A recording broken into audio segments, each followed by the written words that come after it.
Welcome to NFL Kickoff Live. It's the best 2 hours of football talk every single Friday. We'll go around the NFL, talk about every team and every game, and we'll get local insight you can't get anywhere else but right here on Locked On. So I'm your host, Tanitra Batiste. Alongside me, of course, my guys Jarvis Davis and Kyle Krabs, and we are going to go straight to Thursday Night Football, where the Lions let everyone in Titletown know they've arrived, or have they?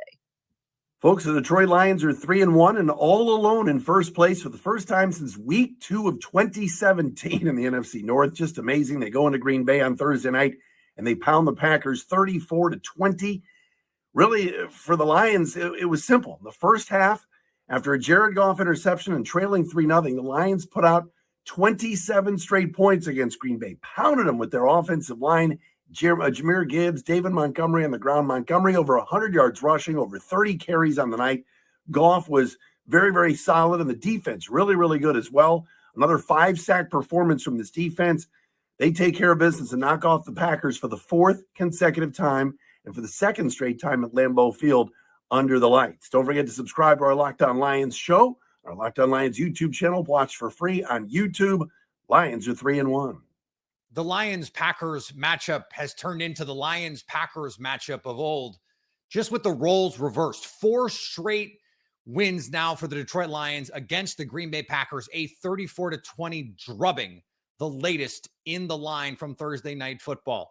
I'm Peter Bukowski, host of Locked On Packers, and this game was lost at the line of scrimmage for Green Bay. They couldn't block Detroit's front, not even the backup interior defensive lineman. They could do nothing. They got absolutely punked at the line of scrimmage in pass protection, where they have been one of the best pass protecting teams in the NFL through the first month, at least until Thursday night. The problems didn't end there.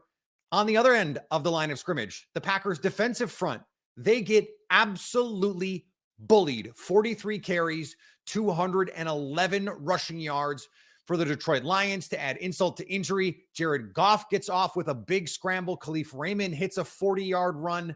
This was an absolute butt kicking. And right now, the Lions are in control of this division and of this rivalry. So tell us how you really feel. But you know what, Jarvis? This is not a shock to us because we saw up front, up close and personal, exactly who the heck the Lions are when they did the exact thing to the Atlanta Falcons. Kyle, it really, in watching it last night, I felt like it was just the same thing. It was on repeat. Like, one thing I can say about the Lions is they're consistent and they're getting better and better on both sides of the ball. And they showed that dominance. Even when the Packers tried to mount a comeback last night, the Lions knew that it was coming and they were ready for it. And they definitely just kept, as one of our friends says, foots on necks last night. But yeah, Lions 3-1, running the NFC North houseway. Yeah, the formula, Peter kind of laid it out, and you guys saw it firsthand with Atlanta, but just reading the numbers off the sheet for the first 4 games of the season, 118, 102, 115, and 211 rushing yards offensively for Detroit. Their defense, 90, 82, 44, and 27 last night against Green Bay. Oh, we got Aaron Jones back. Good news. Well, not exactly.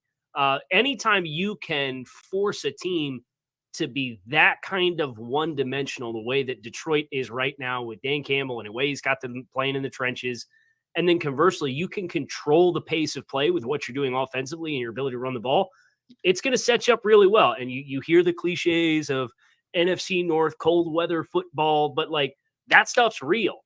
And say what you want about Detroit, they'll have a chance to answer those questions late in the year. But that's where my mind goes next is Minnesota plays inside. Green Bay, you got that cold weather game out of the way early, right? But when you get late in the year, it's translatable football, even though Jared Goff really benefits from being a quarterback who plays indoors at home. And you know, another thing about this game that I thought it was very interesting, Kyle, is like we saw the duality of Jared Goff as a quarterback, right, in the NFL. His first drive, pick. It did. Green Bay gets down. Of course, they stall out a little bit and they end up getting the field goal.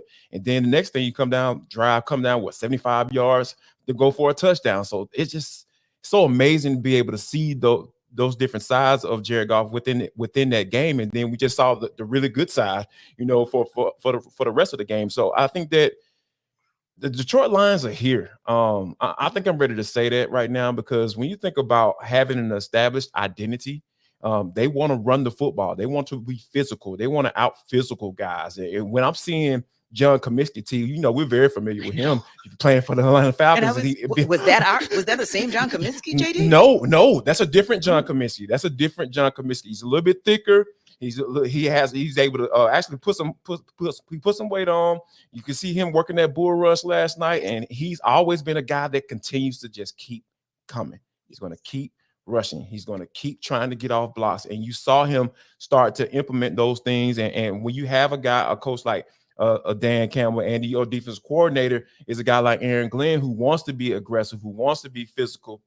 And you just continue to hear that, and it seemed like it's finally starting to come through for him. So when you see all of these pieces start to come into play, and you're saying that, all right, Green Bay, all the hype about Jordan Love, and hey, they're about to have 10 more years of good quarterbacking and all that stuff. They made him look like a young quarterback who hasn't started that many games in the NFL, even though he's been in the league for 3 years.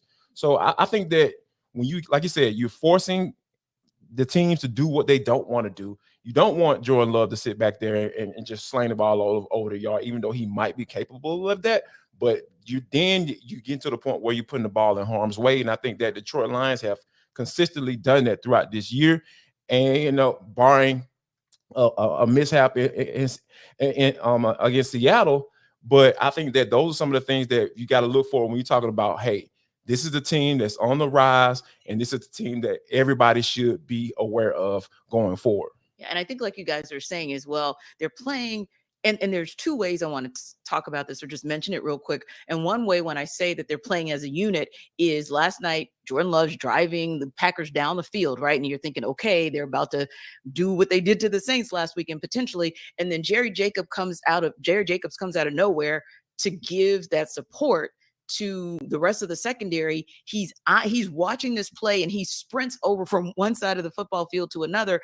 And not only does he end any hopes of a comeback for the Packers, but it's going back to what you guys said as far as complimentary football. Well, here we go. Now we got you the ball back, offense. Now make sure that we end it right here. And in comes David Montgomery. And not that he hadn't already had a game, because he had a game, but literally it was the way that they shut the door on the Packers that was so impressive, because your defense gets it back to your offense, and then your offense says, yeah, we're not even letting you get back on the field. We're done here tonight. So I think that you're seeing a holistic team that Dan Campbell and company are putting together, and they're going to be formidable across the rest of this season, I think.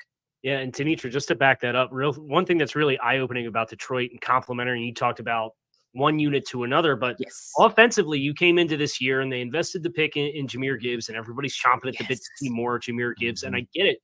But they have 5 skill players that are averaging over 50 yards from scrimmage per game thus far this season. That includes Gibbs. That includes rookie tight end Sam Laporta. Includes David Montgomery, Amon-Ra St. Brown. So, that was one of the questions was, hey, we had this first-round pick wide receiver, Jameson Williams, who's suspended for the first month and a half of the season. Where they, how balanced can they be offensively? They got 5 guys averaging over 50 yards from scrimmage right now. They're getting really diverse contributions, and Laporta's popping with catch and run opportunities. It's just really impressive to see how they're able to spread the ball around. They're not one of those teams that you come in and game plan against to say, oh, okay, we got to take care of him. We're going to be okay. They've got a bunch of guys right now that are stepping up too. Yeah. And I think that, with Ben Johnson, the way things are going right now, Kyle, he's not going to be in Detroit next year. There is going to be some serious conversations about, we know every year that a head coaching spot might come about. And I'm sure probably it's going to be in Chicago, more than likely. If we're talking about bottom teams, I know we're going to talk about that a little bit later on, but I feel like Ben Johnson is really coaching himself into a situation where he's not going to be able to turn down a head coaching job this summer.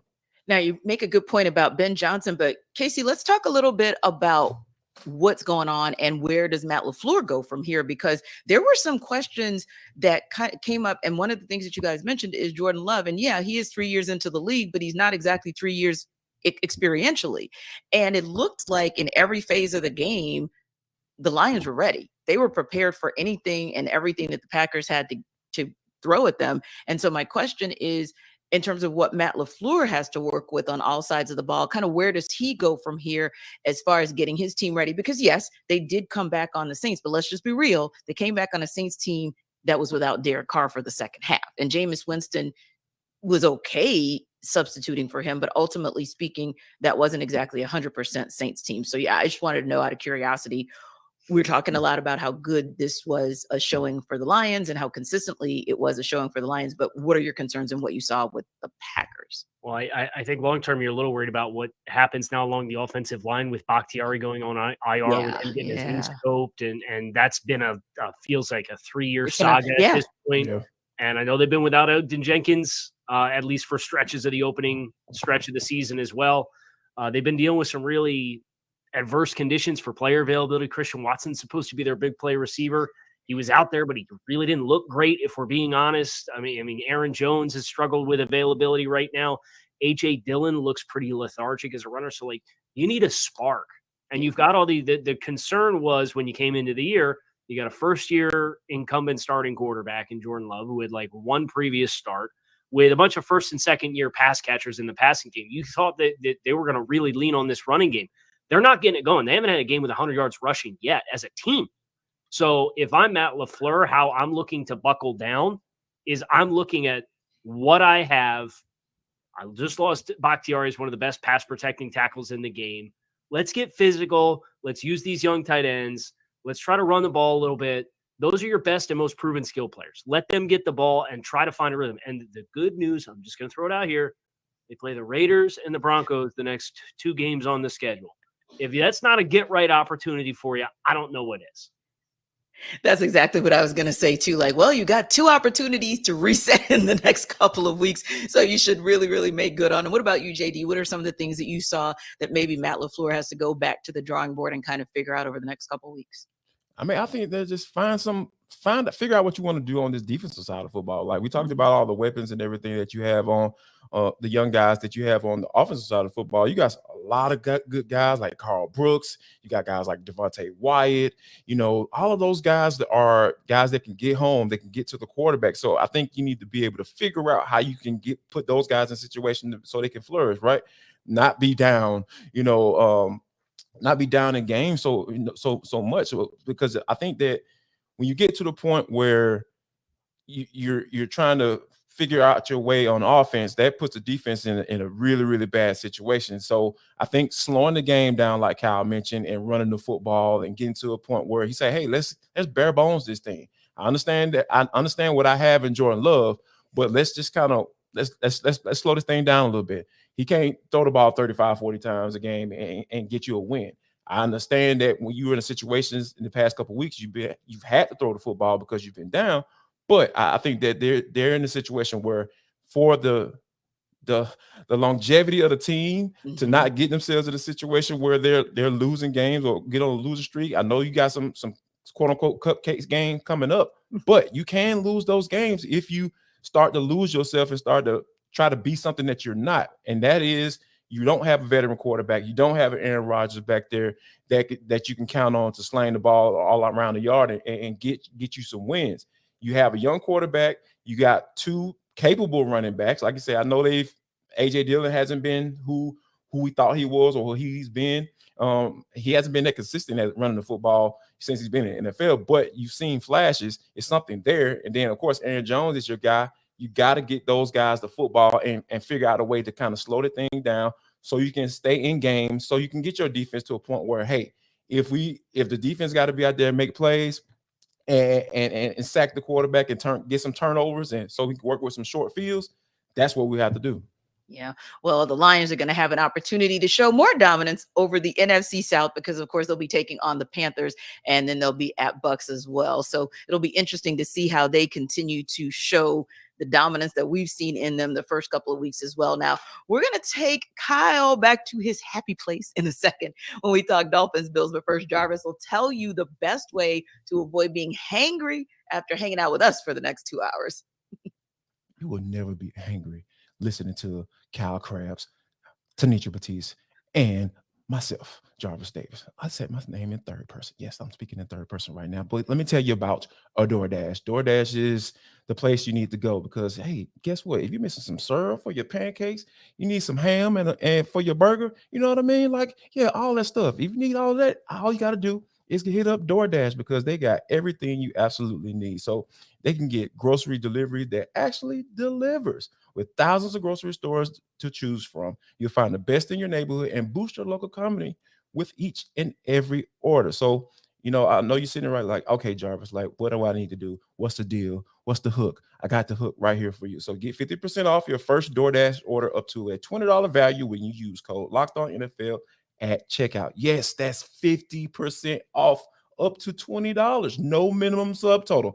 Pay attention right there. That's key. No minimum subtotal and 0 delivery fees on your first order when you use the code Locked On NFL. So don't forget, that's code Locked On NFL for 50% off your first order with a DoorDash. Well, I don't know. They could be hangry because sometimes if your hunger reaches your anger, especially if you're a Packers fan, watching the first part of this show, you might be hangry. So you can check out DoorDash after you check out this show to alleviate all that. But I tell you who is not hangry because they are happy and full after last week. That is your Arizona Cardinals fan base because they absolutely made the Cowboys look like cowgirls, if we're just being honest about it. So when you look at them, do you see? We'll talk about that a little bit later. But like I said, we're going to go to Kyle's happy place because we know he's always happy to talk about the Dolphins, and they have a huge matchup this coming weekend against the Bills.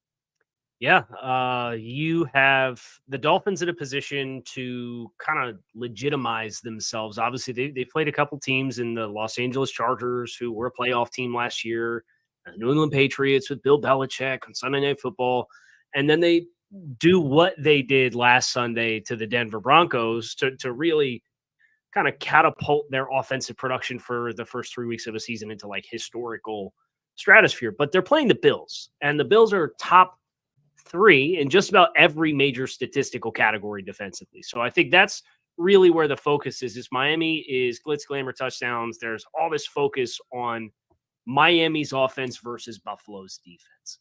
And I think it's a fascinating matchup for Miami because when you watch how Miami has played teams thus far this season, they haven't had a team that plays kind of a simplistic style of football the way that Buffalo does. They don't get super exotic, but they're very good at what they do. They have a mastery of that system. I know Sean McDermott is calling the plays for the first time. That was Leslie Frazier's gig, but McDermott's been the head coach there since 2017. So there's this level of mastery, of trust, of leverage, and passing off players in zone. They don't play country zone where it's like, okay, I'm just going to drop the grass and cover this third of the field. Like they're very sticky in zone coverages. But Buffalo, conversely, has played teams that have been very static in the first 3 weeks of the season. Not a lot of pre-snap movement. Miami is head and shoulders the most dynamic pre-snap offense in the league right now for all of the shifts and motions and their ability to test that element of Buffalo's defense. I think that's where the attention really gets to be fun for the chess match that you're expecting for this game. Miami's getting Jalen Waddle back. I would expect both offensive linemen that are probably questionable when the final injury report comes out, and Teron Armstead. And I know he just said in the locker room like 3 minutes ago that he'll be out there. He didn't practice on Wednesday. I would expect Connor Williams plays as well. The Bills announced that safety Jordan Poyer will not play in this game. The Dolphins announced that defensive end Jalen Phillips will not play in this game. So both teams missing a key starter defensively, but I would expect you're largely going to get strength on strength. And the question really is, does Miami's pre-snap administration test the Bills in ways that forces communication breakdowns and allows for some of these explosive plays to still show up on Sunday? And what you saw in the Dolphins last weekend with the total annihilation of the Denver Broncos, really, it looked like one of the most, if not the most complete team in the league, at least through these first couple of weeks. So Jarvis, would you say that when you look at the Dolphins, you feel like they are that much of a complete team? And if they're not the best, they're certainly one of the top 3 so far in the league this season? Yeah, I would have to put the Miami Dolphins up there because when you think about the way that what they do on offense, like Kyle said, talking about, one of the top teams as far as pre-snap motion, like I think to the tune of like 77% in NFL. So like when you think about what that means or what that does to a defense, like a lot of times when you get those guys moving, you like a lot of times the quarterback from a pre-snap standpoint is looking at the defender, looking at the linebacker. Is he moving with the guy, or is somebody taking off and running across the formation with the guy who's going into motion? So all those things are like basically pre-snap reads that they can tell you, like, okay, that can determine coverage. So if that man is going across the formation, following him along, so more than likely that's man coverage. If he's just taking a step over, the linebackers are shifting over one step. A lot of times it's zone. So it's a lot of different things that you can say that you can get, or indicators that you can get before that ball is snapped, and say, okay, it gives the quarterback like Tua Tagovailoa, who has been absolutely amazing. This dude is so accurate with the football. It's just really cool to watch, because Tua is a guy that it's hard not to like him.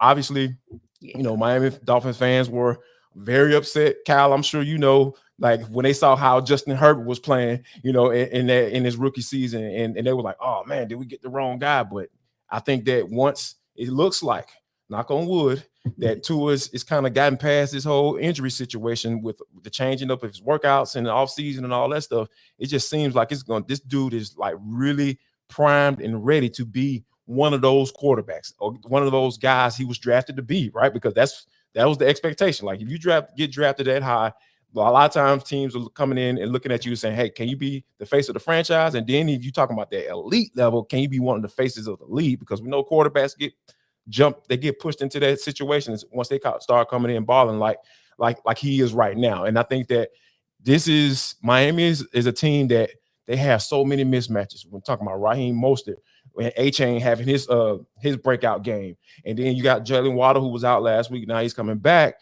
It is just so it is fun watching this team on offense. And I think that's why they kind of gobble up all the conversation when you start talking about the Miami Dolphins. So I think that this is a team that people need to watch out for, because it looks like Tua is going to be a guy that can remain healthy as the season goes along. Now, the Dolphins, of course, are one of only 3 teams that are still undefeated. So you look at them and you kind of compare them to how they're playing, KC, versus, say, how the Philadelphia Eagles are playing, how the San Francisco 49ers are playing. How does your home team stack up? So I think Philadelphia is the one who I think has the most room to grow versus what their first 3 weeks of performances have looked like. Yeah, I'd agree. I think San Francisco's probably playing more complete football just because of how good the defense is. Yeah. Miami really struggled against the Chargers in week 1, and they have gotten consistently better in the run defense, which was such a big talking point out of that first game where the Chargers ran for 233 yards. You have seen 88 and then 69 in the last 2 weeks. And obviously when you give up 70 points, you're not in a position to really run the ball offensively all that much. So you understand that there's some complementary football elements that are at play there as well. But even just the execution up front, I think, and Mike McDaniel has talked about this week during his press availabilities, that you see the players starting to understand when it is their opportunity to try to make a play within the structure of the defense, instead of everybody trying to make a play on every play and then surrendering your leverage and giving up gaps. And that's how you end up getting gouged for big gains. So that transition to Vic Fangio has not been without its struggles, but they gave up a punt return for a touchdown last Sunday. So defensively, they gave up 13 points to Denver. So it's even better than what the final number on the scoreboard looks like. And I think that's where, when you hang them against San Francisco and Philadelphia, I think they've certainly been more robust offensively than what Philadelphia has been early on. It's just, I think San Francisco humming a little bit more consistently across the full 3 games. I'd probably give the nod to San Francisco. Yeah. And Jarvis, you have, not to disclude or not include the teams that are not undefeated, right? Because you have a tier of teams that are still potentially just as good and should be in that conversation of best teams, whether you look at who the Dolphins are headed to take on, the Buffalo Bills at 2-1, or you look at, and of course, I'm just a homer here. I know the Steelers are at 2-1, but they're not in that conversation. It probably would be more Ravens and Browns, to be honest with you, at 2-1, but then 2-1. But then you have a team like the Colts. Interestingly enough, they're 2-1. You've got the Chiefs. That to me is probably because now the Cowboys are 2-1. I think the Chiefs are probably your best 2-1 team that belongs in the conversation with those 3-0s. Absolutely, because I mean, a lot of times we in that first game of the season, obviously they lose to the Detroit Lions. You think about the Chiefs and how they looked in that game, and it was pretty very clear and obvious that they were missing their best player on both sides. Second best player on offense, and their best player on defense on the defense side of football, on Chris Jones and Travis Kelce. So I think that when you think about that aspect of it and having my homeboy. Like that is, he's the best player in the league. Like that is so. When you think about them still being in that game, and then once you get Travis Kelce back, you got Chris Jones. They work out something, the situation with the money and all that stuff, and you see that how by both of those guys, they changed the way that offense and defense look. So I think that they have to still be mentioned in their conversation as far as you talking about the best team in the league. The Kansas City Chiefs names have to be in there. And let me give you one more that you mentioned, the Cleveland Browns. I feel like when you have an elite defense, I'm going to go ahead and say that, elite defense. Yep. When you have, all you got to do is just have your quarterback come close to the way they're playing right now. And that shouldn't be asking a lot for a $200+ million quarterback in Deshaun Watson. Like he's starting to come along. He's starting to see some things, he's working to get to where he needs to be. But like if Deshaun Watson can give you at least a portion of the player that he was before all this scandal stuff started coming down, I really feel like the Browns could elevate to a level where they're being in those conversations about, okay, one of the best teams in the league. Yeah. Would you say I'll co-sign? Yeah, I agree with Kansas City too, especially when you consider defensively what they've been able to do to start the year. Holding Detroit to 21 points is not a small deal. As now we know, right? Exactly, and they're in the top 10 in just about every major statistical category. In points per possession defensively, it's 1.03 points. That's third in the league. So you think about all of the offensive firepower that Kansas City is capable of with Mahomes at quarterback, and you understanding the wide receiver room is going to have ups and downs with young players like Tony and Sky Moore, but Kelce being back and getting further separated away from that knee sprain where you could tell he really wasn't right in the week 2 game against Jacksonville. They're going to continue to ascend, and they've got a great test this week against the Jets defense. And then they have a Brian Flores-led Minnesota defense that blitzes 63% of the time through the first 3 weeks. So really interesting. With a bad secondary. Right. But the question is Sky Moore and Kadarius Toney, or can they win those one-on-one matchups against a bad secondary? So I'm really intrigued with those two matchups against a super high pressure team in Minnesota, and then a team like the Jets that they don't play super exotic stuff, but they're very physical. They're very fast defensively. So I think we'll continue to learn more about what this year's edition of the offense is going to look like for KC, but I'd absolutely put them in that conversation just based off of the way that they've been playing complementary football. Yeah, and that's a great point that you make, because you talk about the fact that, hey, they scored 41 points. I don't care if it was on the Bears. 41 is 41 is 41. But I think the number that probably is the number that's hidden, or should I say the numbers that are hidden, doesn't matter whether it's the Jaguars or the Bears. When you're holding, and to your point, the Lions, now that we've seen how high powered that offense is, when you're holding an NFL team like the Lions who can score at will to 20 points, and then you're holding the Jaguars to 9, and then you're holding the Bears to 10, that's still something to be said about that Kansas City Chiefs defense that maybe doesn't get as much attention or as much shine or spotlight as their offense does. So yeah, absolutely a great point that you make there. But listen, when we come back, we'll talk about whether or not one particular team got exposed as a pretender, or do Jarvis and Kyle think that these guys are still contenders? We'll talk about it. But first, Jarvis is about to put you up on game. Jarvis Davis here for Game Time. How about this, guys?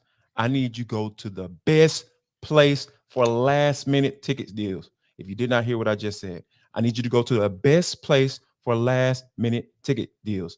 What's the place, Jarvis? Game Time, fools. Let's go. Come on. Forget planning them for months in advance. Like for planners. What? Planners for suckers. Let's go. We're going to get this last minute deal with tickets right up to the day of the event. You can get exclusive flash deals on tickets for football, basketball, baseball, concerts, comedy, theater, and more. It is the fastest growing ticketing app in the country for a reason, y'all, because we don't want to plan. We plan for everything. We plan for our kids. We plan for school. We plan for our husbands, our wives, all that stuff, everything, side pieces and all. We plan for all that stuff. We're tired of planning. Come on, y'all. We don't want to do that. So here's what I want you to do: snag the tickets without stress with Game Time. Download the Game Time app, create an account, and use code LOCKEDONNFL for $20 off your first purchase. Yes, $20 off your first purchase. All you gotta do is drop the code LOCKEDONNFL. So make sure that you download Game Time today. Last minute tickets, lowest price, guaranteed. Well, I guess since you mentioned side pieces, it is cuffing season. So yeah, get your Game Time on, good people. It's the time of year. Let's go. Let's do it. Let's do it. Another time of the year.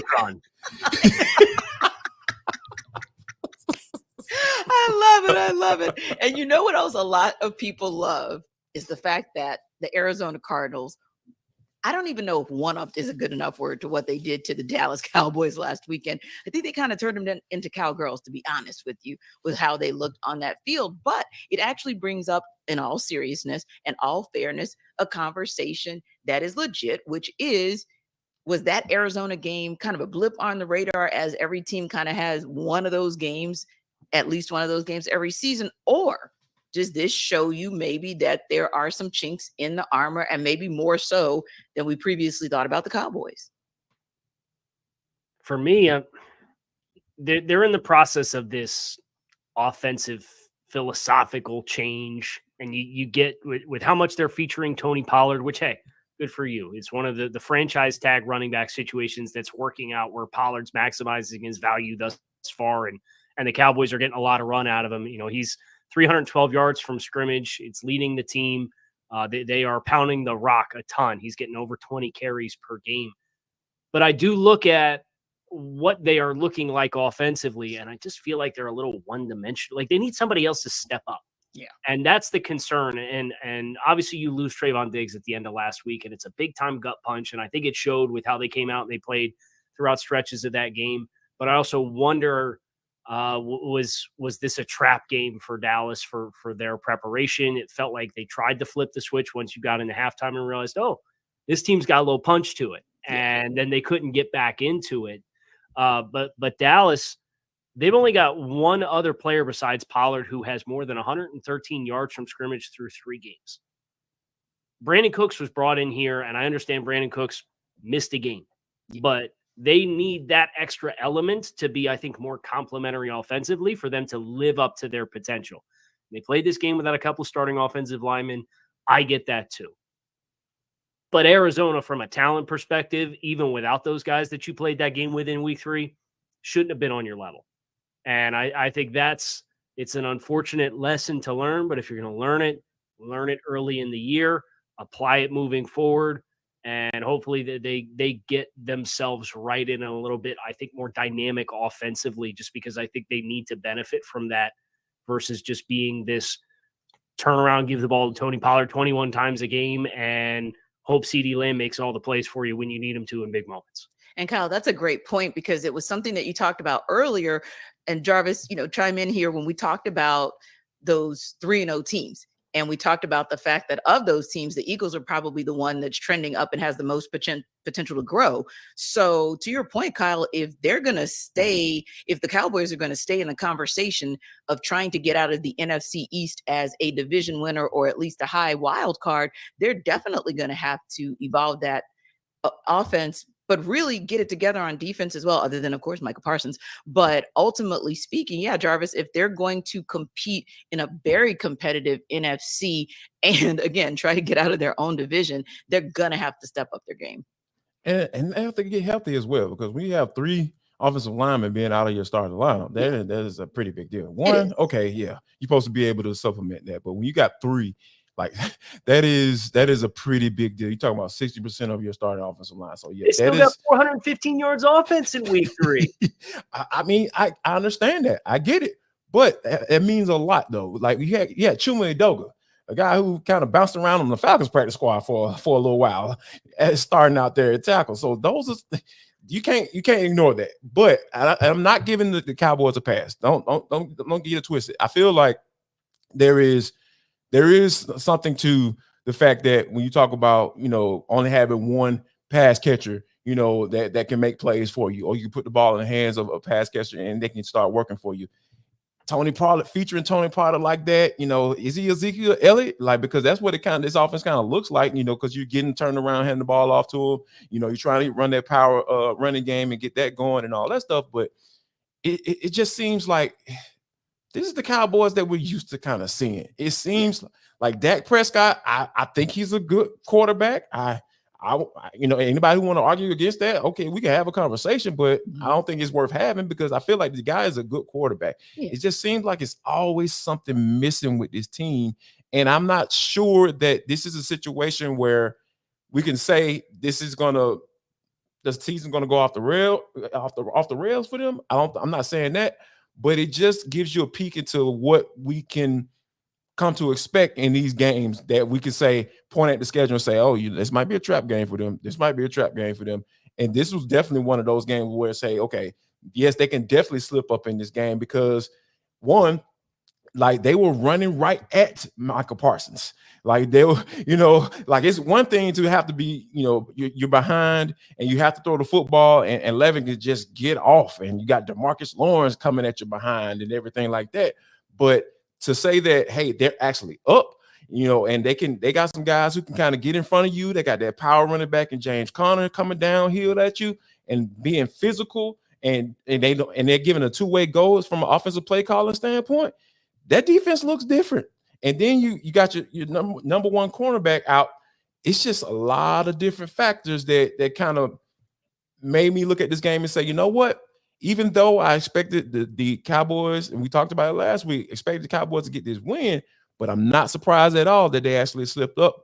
And I'm expecting them to bounce back because, like you said, they have a lot of talent up and down that roster. But you have to look at that up front in the offensive line. That's where it starts. If it's those guys continue to remain out and kind of mismatch, each playing mismatch and tic-tac-toe with your offensive line, they're going to have issues. They're going to struggle. Yeah. And I look at the schedule for Dallas too. This is not the week to have guys banged up on the offensive line because you're playing the Patriots. And then you go on the road for the next 2 weeks and you play the 49ers and the Chargers. Yeah. I understand the Chargers defenses look brutal through the first 3 weeks. I get it.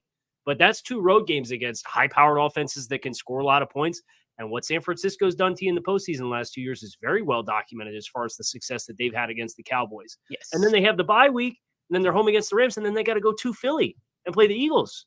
And then the last 5 games of the season are that man Eagles, is up there. Bills, Dolphins, Lions. So like they got a tough stretch coming up right now, and they got a tough close.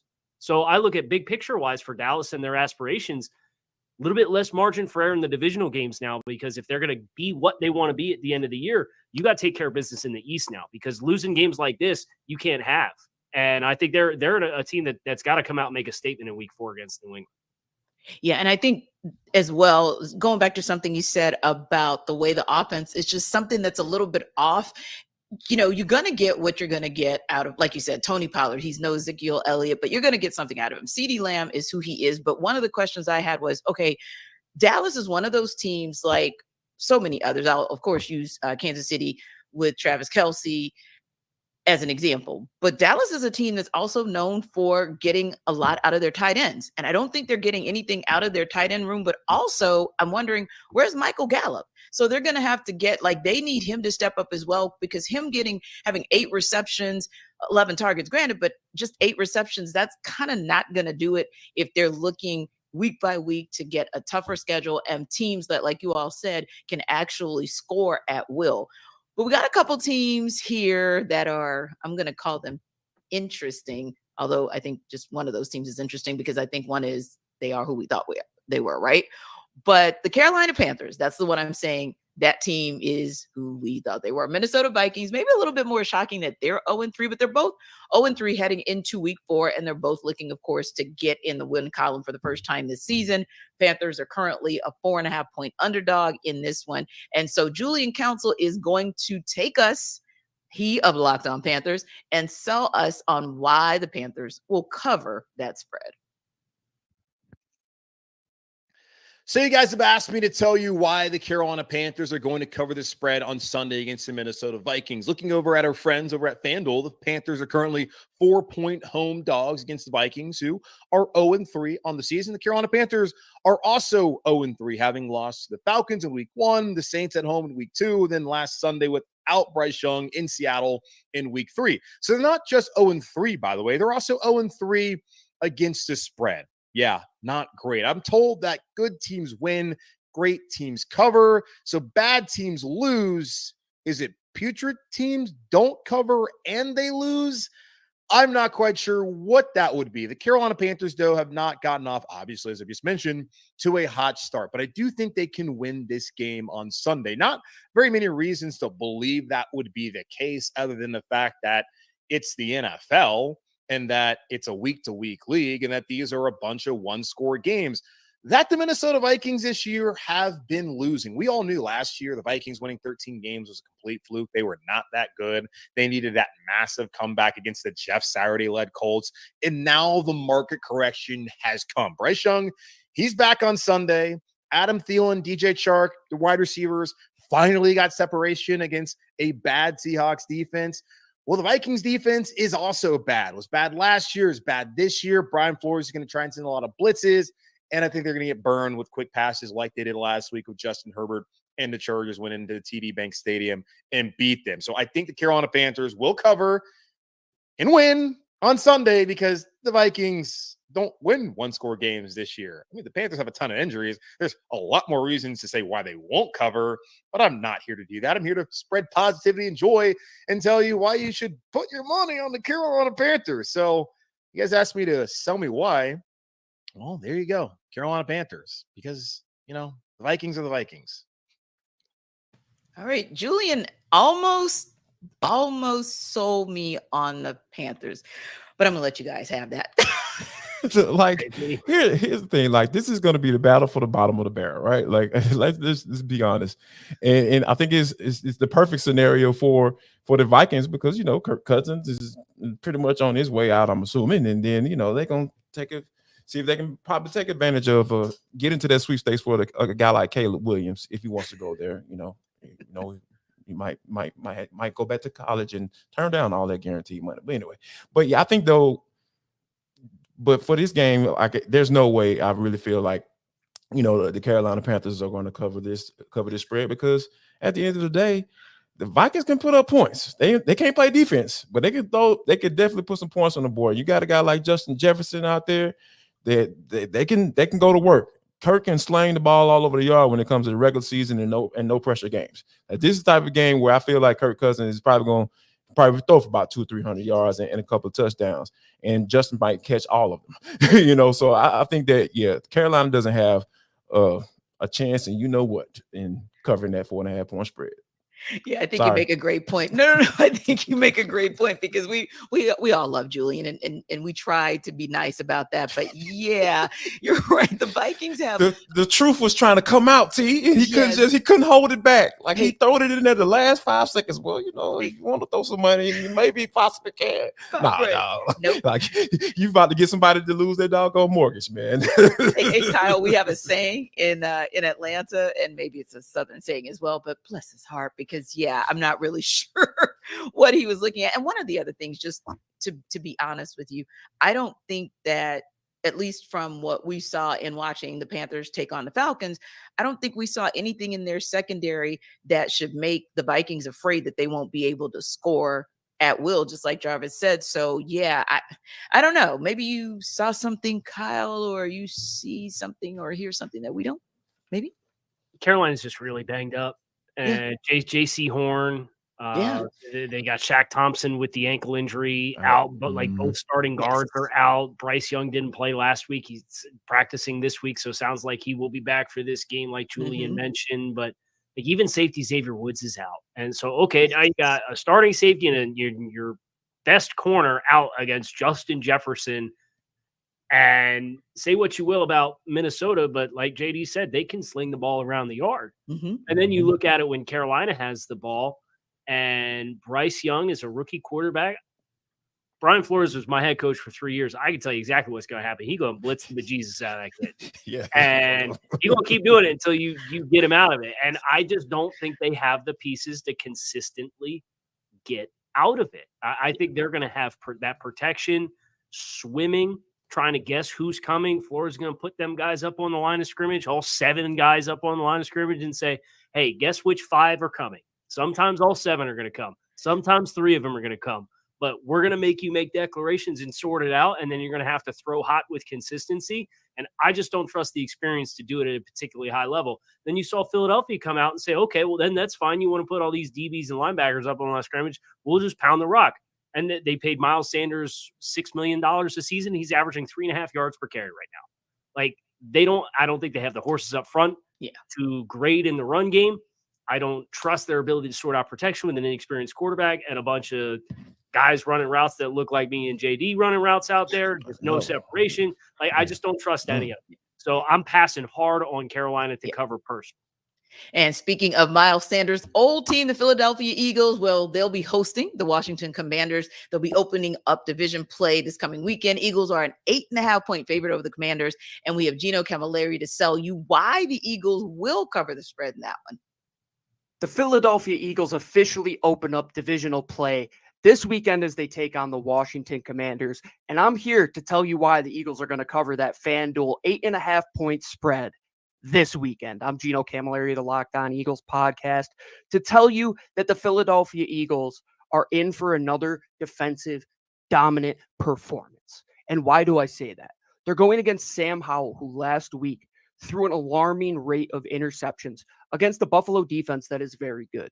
The thing about the Philadelphia Eagles, their best unit that is working cohesively is their defensive front and their secondary. They seem to continue to force turnovers no matter what quarterback they play. And Sam Howell, if they get pressure to him early and often, I'm sure the Eagles secondary will be licking their chops to try and get some interceptions on the back end. As for the offense, as good as that Washington front is, the Philadelphia Eagles offensive line is the ultimate kryptonite. Last week, going against a dominant Tampa front in Vita Vea, they eliminated arguably one of the best run defenders in the National Football League. I expect this game to be throw out the record books. You don't know what's going to happen. But if you boil it down to what works in the National Football League, it's what the Eagles have been doing for a year and a half now, and it's running the football and dominating on the offensive line.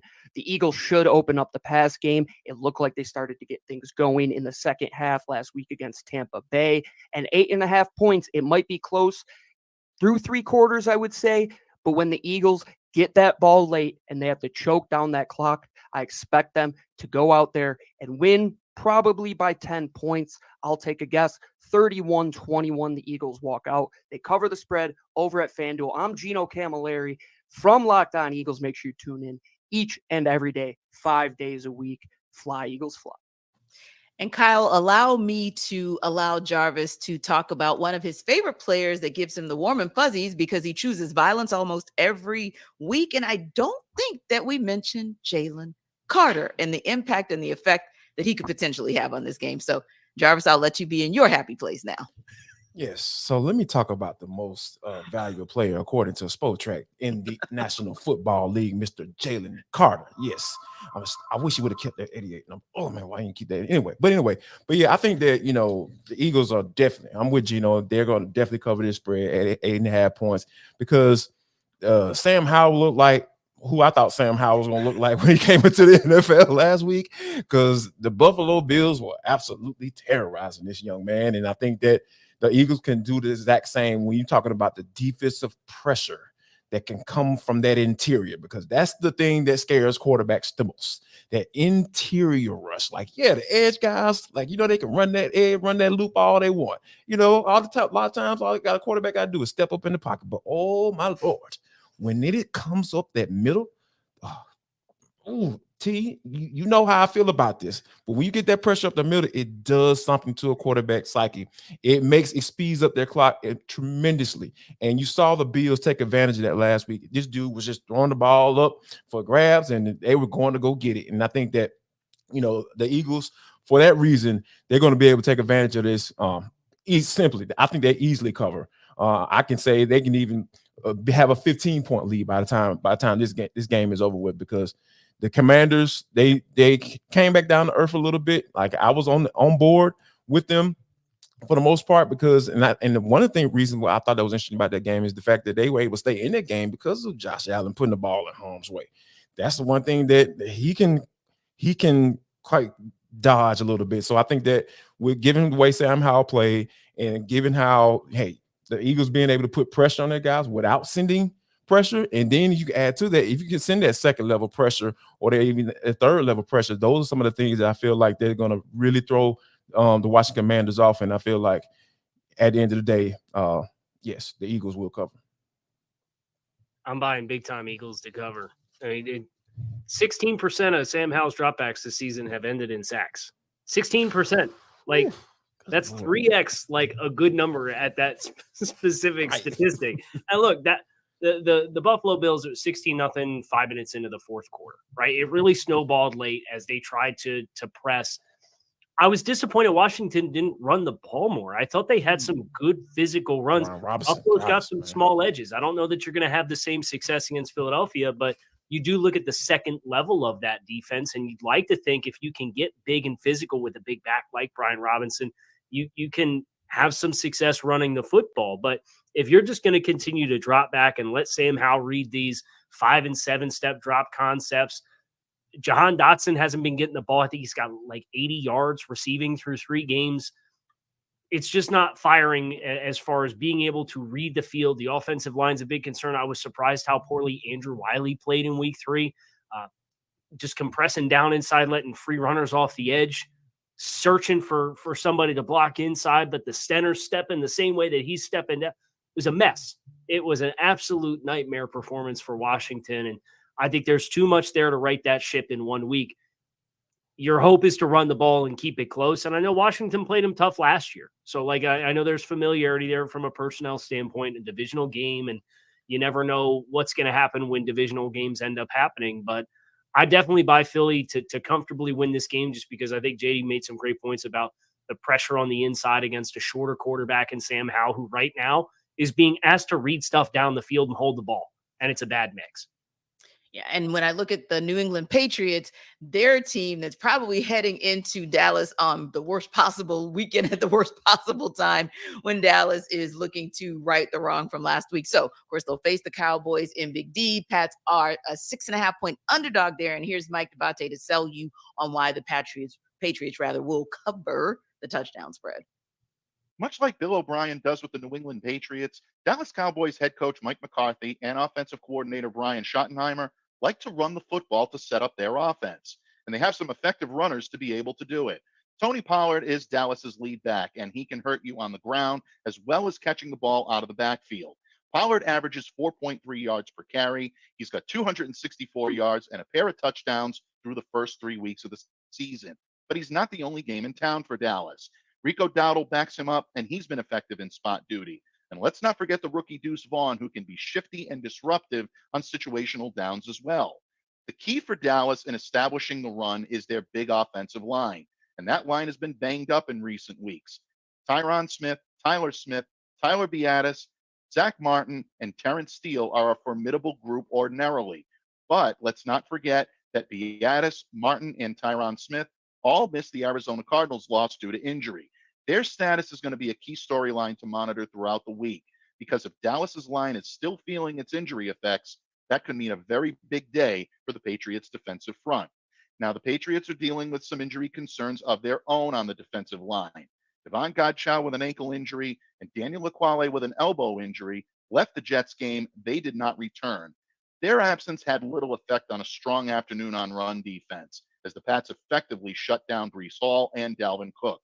With Ekuale now on IR, that means that pass rush weapons like Dietrich Wise Jr., Christian Barmore, and rookie Keon White really need to step up to help provide some help for Lawrence Guy and Devon Godchaux if he plays in this game.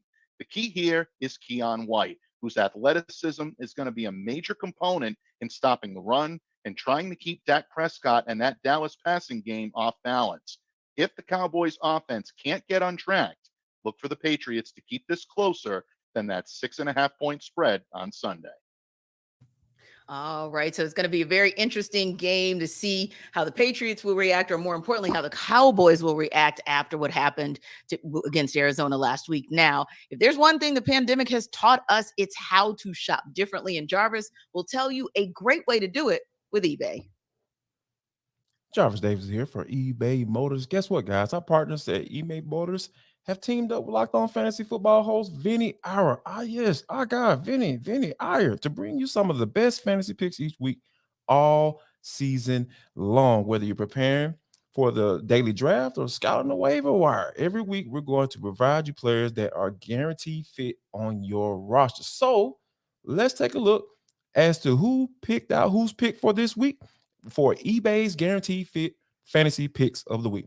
All right, this week fantasy pick of the week, guys, is Brock Purdy. Yes, you heard that right. Second-year guy who has picked up where he left off as a star rookie passer down the stretch last season with his sharp play and Kyle Shanahan's diverse, loaded passing game this season. Purdy is playing off of Christian McCaffrey's running well and delivering nicely through the red zone with his arms and legs. In week 4, Purdy gets a favorable matchup at home against Arizona's defense. Purdy should manage multiple scores with 250 plus passing yards at San Francisco's Bills, an early big lead in another blowout. Yes, I'm telling y'all, San Francisco is the team that you need to watch. And of course, Brock Purdy is right there for the taking. Vinny R from Locked On Fantasy Football is going to help you win your fantasy championship. And eBay Motors knows a championship team is about each player being a perfect fit. Same with your vehicle. So with over 122 million parts of your number one ride or die, you can make sure your ride stays running smoothly. From brake kits, LED headlights, or roof rack, bumpers, whatever your baby needs, eBay Motors has got you covered. So, and with a guaranteed eBay fit, it's guaranteed to fit your ride the first time, every time, or your money back. Plus, at the prices, you're getting out of here with some money in your pocket. So who's not trying to save money right now? So go to eBay Motors right now. Because, hey, I got an old school Buick that me and my brother were trying to restore. Like, I might have to hit eBay Motors up. Y'all got some old school parts? Yes, definitely go check out eBay Motors. So keep your ride or die alive at ebaymotors.com.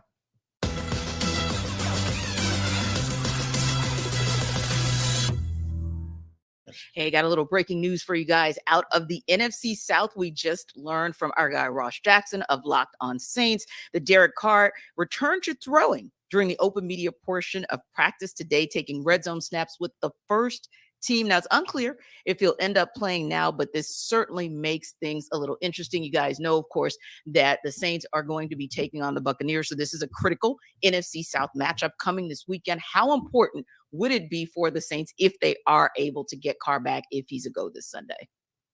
I think one of the things that you have to take a look at, this is the difference between the guy you brought in you paid all that money to come in and try to get a win versus a guy in Jameis Winston who can't seem to stick around as a starter in this league, or who's looked at as a backup quarterback now in this league. So I think that if they're able to get a guy like Derek Carr back, I think it's going to be beneficial to the Saints, because we know how this NFC South is.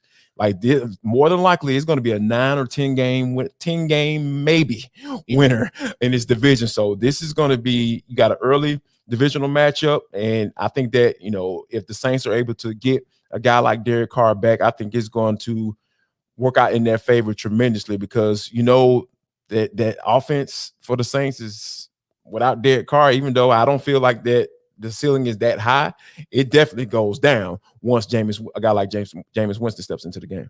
Yeah, KC, when you have a QBR of 54.2 and passing yards of 101, I don't care if you just played or didn't play a full game, that's still pretty abysmal for an NFL quarterback. That's not the kind of thing that's going to keep you in the conversation of possibly winning your division or maybe sneaking into the wild card. So yeah, getting Carr back could potentially give the Saints an even more competitive edge against the Buccaneers, especially when we know that at moments the Buccaneers are kind of showing signs. Baker Mayfield is showing signs of having the ability to make that I'm going to use that term loosely, but make that a somewhat potent offense.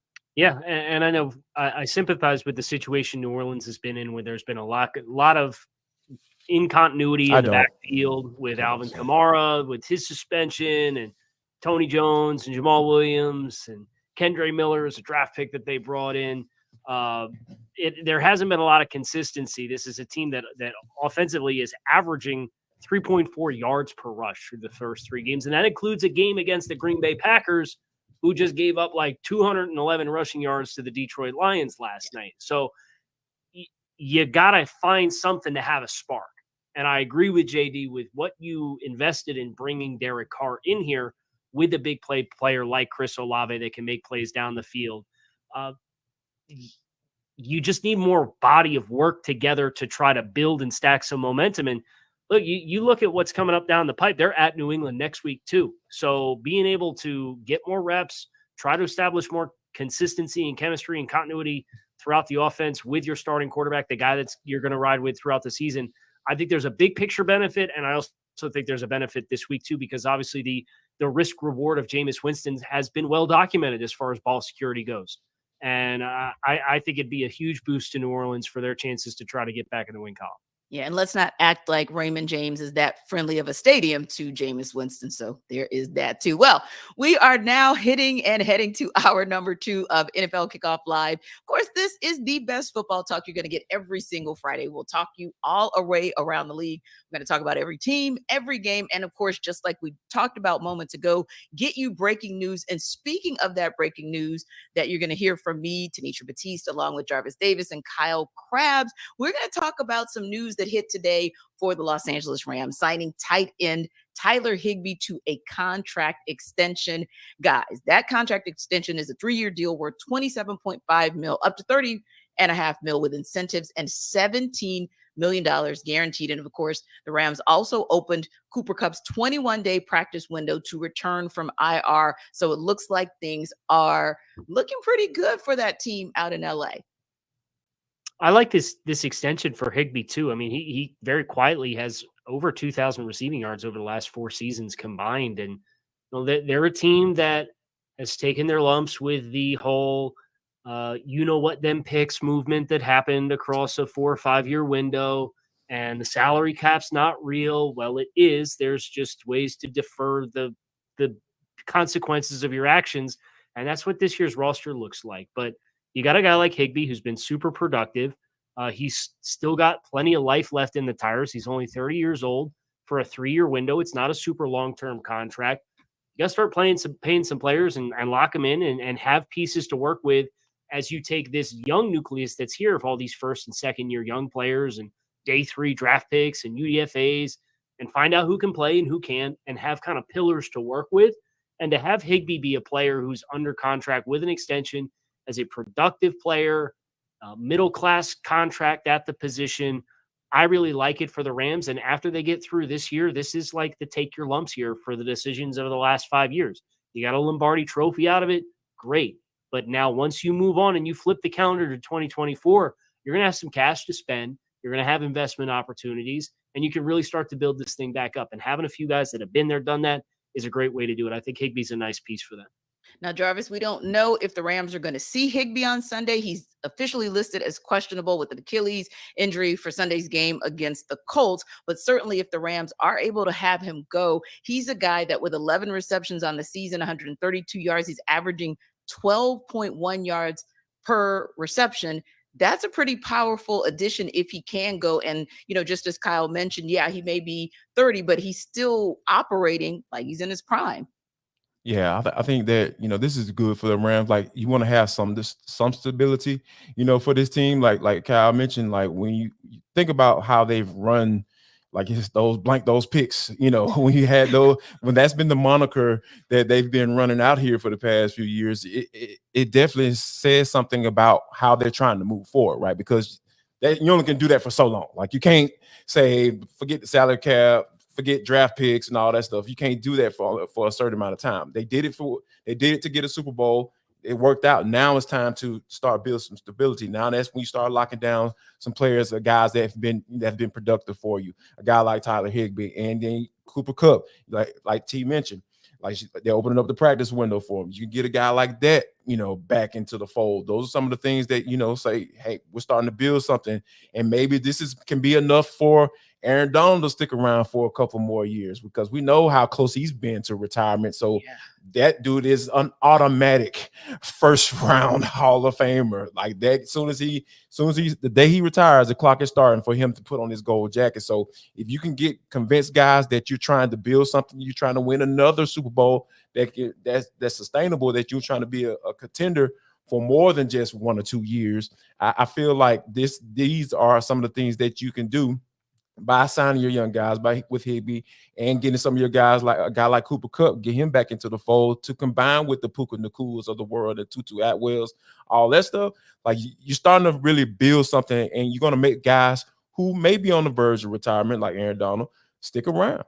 Yeah. And it may not seem like a big deal or a big matchup for this weekend, but certainly if you can have Tyler Higbee go, and as you get Cooper Kupp closer, but more importantly, if you can have Tyler Higbee go, it's going to be a big matchup for the Colts as they continue to try to build on some early successes this season. But there are a lot of key matchups, starting a lot of division play this weekend. So let's go around the country as teams gear up for some of those games. We'll get updates from an impressive 49ers start to the season, and then some teams who maybe need to prove that they really want to be in it. Let's go game to game.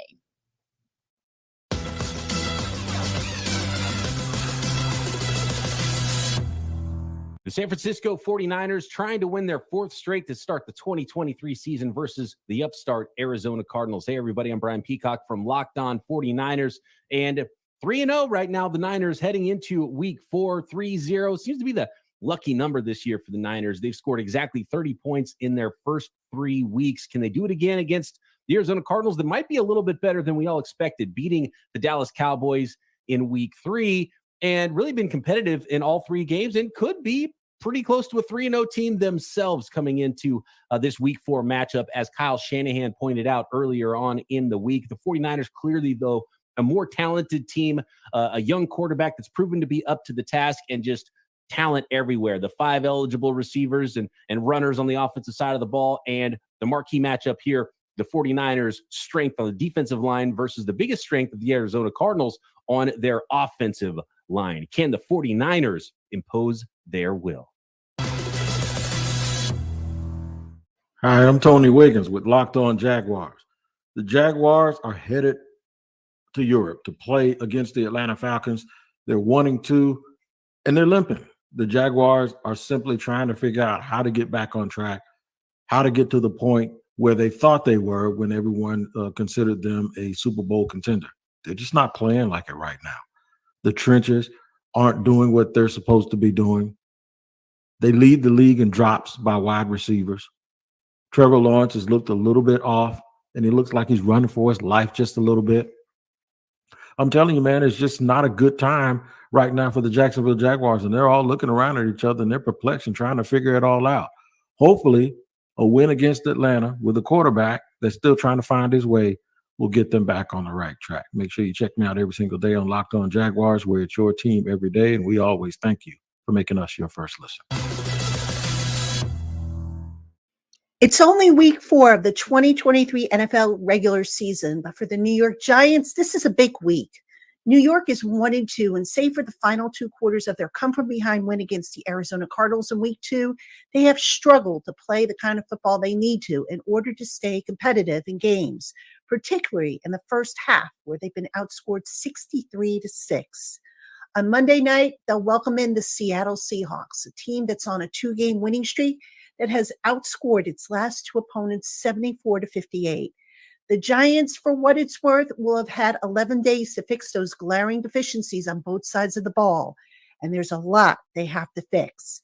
But here's the biggest thing to watch for the Giants come Monday night. If they come out flat, uninspired, and sloppy looking, as they have at times throughout the season so far, well, that's a problem that goes beyond the X's and O's, and is one that, should Monday's game result in a loss, could very well be the beginning of the end for the Giants' hopes of making their first back-to-back appearance in the postseason since 2007 and 2008. Hey, what's happening? It's your boy Q, host of the Locked On Raiders podcast. Want to give you a quick week 4 preview. Raiders, Chargers, SoFi Stadium. Both teams coming in 1-2 on the season. Of course, it's an old school AFC West battle coming up in week 4. Excited about it. But for the key for the silver and black, they've got to get the offense going. That was one of the strengths of the team, or supposed to be the strength of the team heading into the 2023 year. Jimmy Garoppolo is very familiar with head coach Josh McDaniels, so the offense was supposed to click better than it did a year ago with quarterback Derek Carr. Of course, Devontae Adams is there, Jacoby Myers is there, Hunter Renfrow is there, the reigning rushing champion and Josh Jacobs is there as well. But unfortunately for the Raiders, the offense hasn't been there. There's just has not been any kind of consistency when it comes to the passing game, and the rushing game has not started. So they've got to get Josh Jacobs running downhill. They've got to get him going, showing why he was the rushing champion from a year ago. Without having a balanced attack and having that rushing game, it's going to be very, very difficult for the Raiders to win this one against the Chargers, who are putting up a lot of points. So the Raiders have got to find a way to find their offensive identity, get Devontae, Jacoby, Hunter Renfrow all involved. But it's all going to start with the run game and Josh Jacobs. If that doesn't come along, it's going to be a long day at the office for the Silver and Black at SoFi Stadium coming up on Sunday. For all things Silver and Black, all things Raiders, make sure you check out the Locked On Raiders podcast with me, your boy Q. Guys, I'm going to start with the Giants Seahawks for make the case for our poor producers. Bless their hearts. It's been a rough start to the NFL season for them. And, one of the points that Patricia made was whether or not an 11-day window of time is enough time to restart and reset this Giants team. Do you guys believe that for the window of time that there's been an opportunity to reset them, that they're actually going to be able to do something that gets them in the win column against the Seahawks? I just have a hard time seeing him. that silence, that pregnant pause told it all, guys. But it's so hard. Like when you think about like who they're going up against, like there's something to say about the Seahawks. Like I know that when they're in the space where they look like they're down or they have a down week, they always tend to kind of jump back. And I think that they kind of get back to their roots about being able to run the football. And we know the Giants, they kind of struggle against that. Like they struggle against that. And then with all the injuries that you deal on the other side of the football, when you're saying like, okay, can you get healthy enough?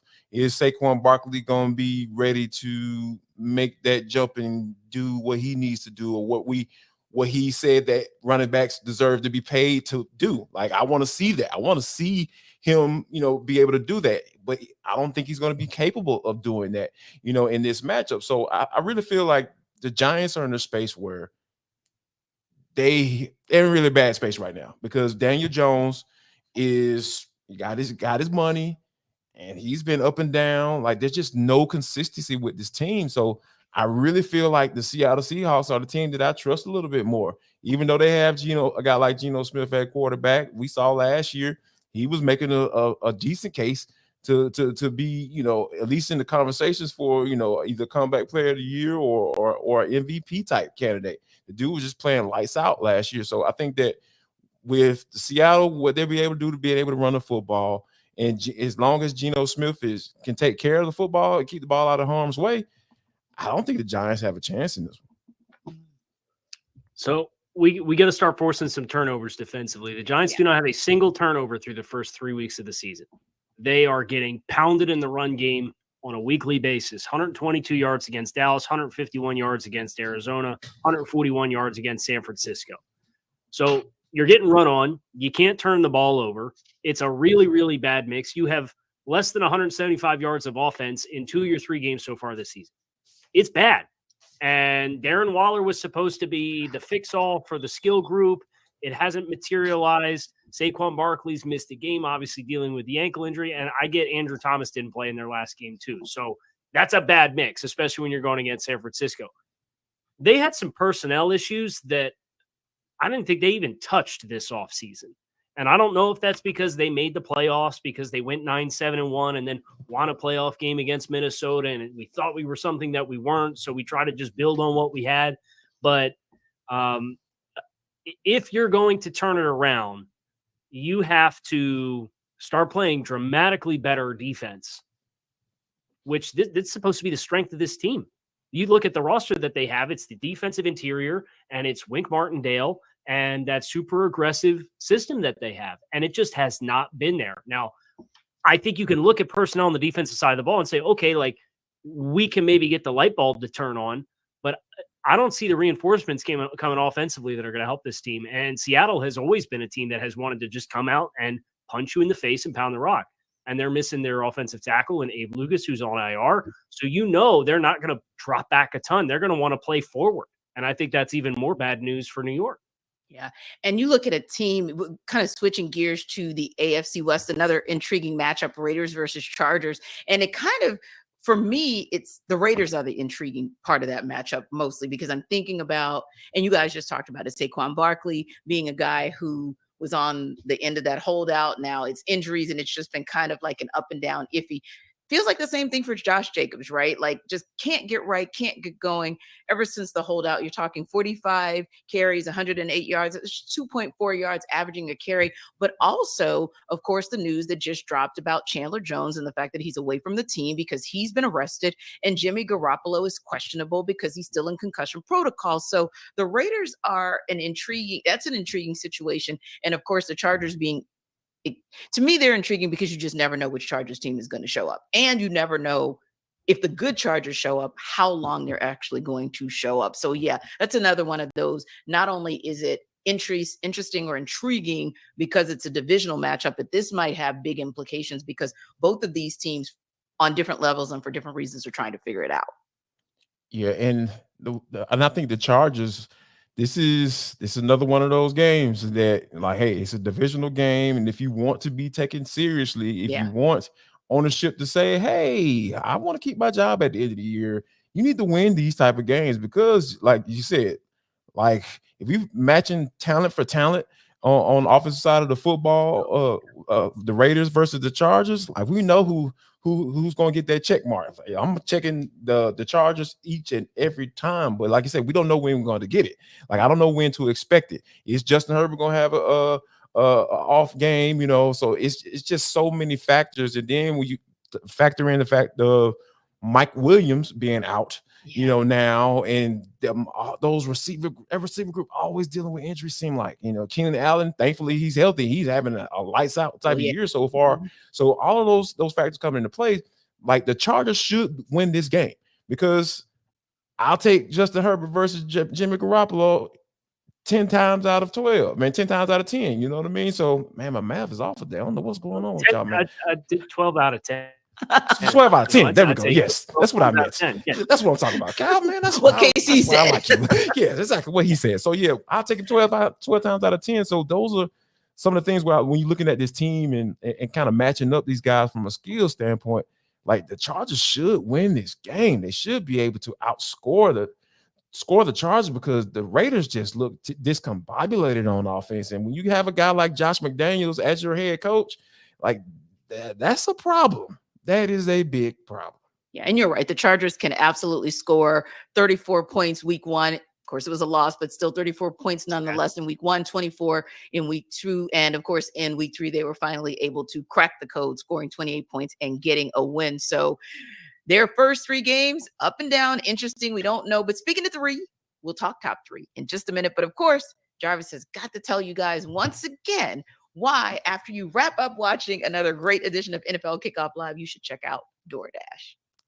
Let me tell y'all about DoorDash. Let me tell you how to get you right. They send you these notifications in your email, and I got a notification from Wingstop. Hey, you buy 10 wings, you get 10 wings free. Yes, let's go. DoorDash. This is what I'm talking about. So, yeah, make sure you need to check it out. Also, not only do they have your favorite restaurants, I'm telling you, they got your grocery store now. And I'm telling you, it is so convenient. You get what you want right to your door with DoorDash grocery delivery. You can stock up for the week or order last minute cravings conveniently. I'm telling you, I fall into that cravings and convenience every time they send me that notification. So I need you to do the same so I won't be alone. So how about this? You've trusted DoorDash to deliver your restaurant favorite. So make sure you go them and check them out and see what Locked On has right for you. So all you got to do is go to DoorDash, download the app, and you're going to get 50% off your first order up to a $20 value when you use code Locked On NFL at checkout. Yes, Locked On NFL at checkout. That's 50% off up to $20. No minimum subtotal. Tell you that's key right there, and 0 delivery fees on your first order when you download the app in the App Store and enter code Locked On NFL. So don't forget, That's code Locked On NFL for 50% off your first order with DoorDash. Go ahead and get that craving resolved. And who does not like 50% off of anything? So we appreciate that. Now, also excited and appreciative that we are going into week 4 of the NFL season. But I got to admit, man, the season has gone by super, super quick. Now, there have been some players that we've had our eye on from day one, but we've also kind of changed players from week to week. So I'm curious to know, as we head into week 4, Jarvis, who is maybe that one player that you want to watch, and why are you looking to see what he's going to do this weekend? I'm going to watch Deshaun Watson, because they have a divisional matchup against the Baltimore Ravens this week. I talked about earlier about how elite this defense is. Yeah. They have the opportunities to really get off to a really good start in this division and continue to show that, hey, this is Kevin Stefanski deserves to keep his job. I'm trying to fire everybody this week. Brandon Staley, Kevin Stefanski. Like, I'm telling y'all, man, these coaches are on the hot seat because they have such talented rosters and they just haven't been able to figure it out. But it looks like Cleveland Browns are on the right track when it comes to, in this division, and they got a big time divisional matchup against the Baltimore Ravens. Y'all know how I feel about Lamar Jackson. I really feel like he's going to catch fire soon because Todd Monken is making him look like an NFL quarterback. He's giving some options at the line of scrimmage. He's being able to sling the ball around the yard a little bit. He doesn't have to run the triple option and stuff and like that anymore. And I really feel like this the Deshaun Watson has the opportunity to be able to say, hey, we're here in the AFC North, and I know we've been bottom dwellers, but hey, this year we're going to make some noise. Who are you looking for? A good performance, a breakout performance, a next man up performance from Kyle? I'm keeping it in the same game, and I'm looking at the Baltimore Ravens passing offense with Zay Flowers and Lamar Jackson, that combo. Yes. So Odell Beckham didn't practice today. Rashad Bateman didn't practice today. Ronnie Stanley didn't practice today. You got your top 2 pass rushers didn't practice today. Marlon Humphrey didn't practice today. Like, Baltimore's hurting going into this game. This is a really big game. And JD talked about just how good, statistically speaking, the Browns defense is. They are averaging 3.2 yards allowed per play defensively through the first 3 weeks. Like, crazy good. They're 3-0 if the Browns offense doesn't give the Steelers 2 touchdowns on that game that they played earlier this season. They've allowed 1 passing touchdown through 3 games.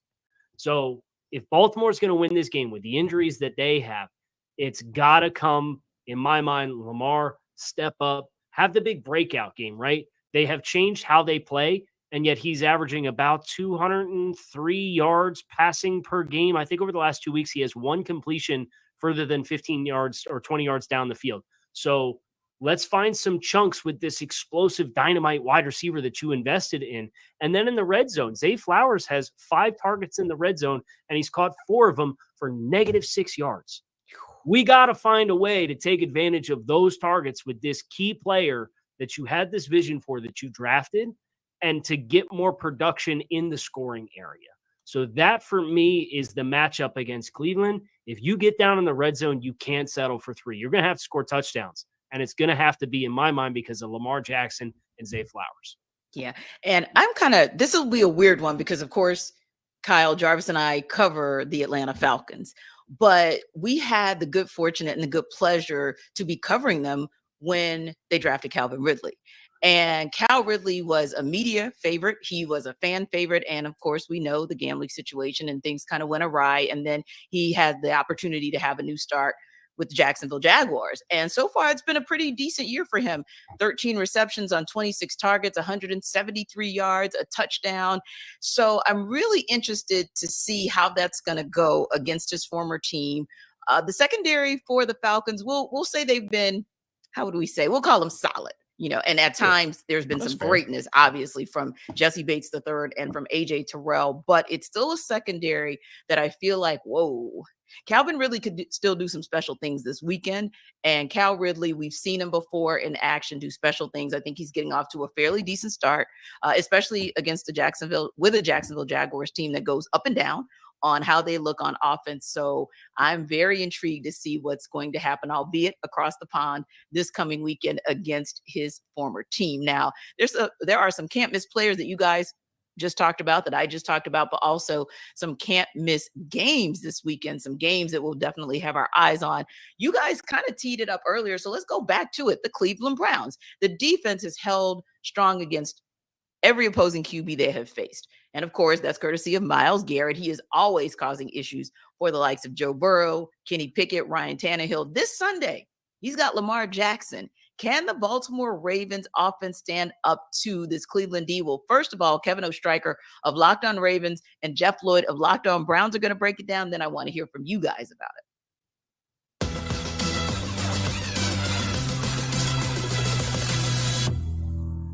But all right, let's get to predictions, final scores. Jeff, who do you have winning this one and why?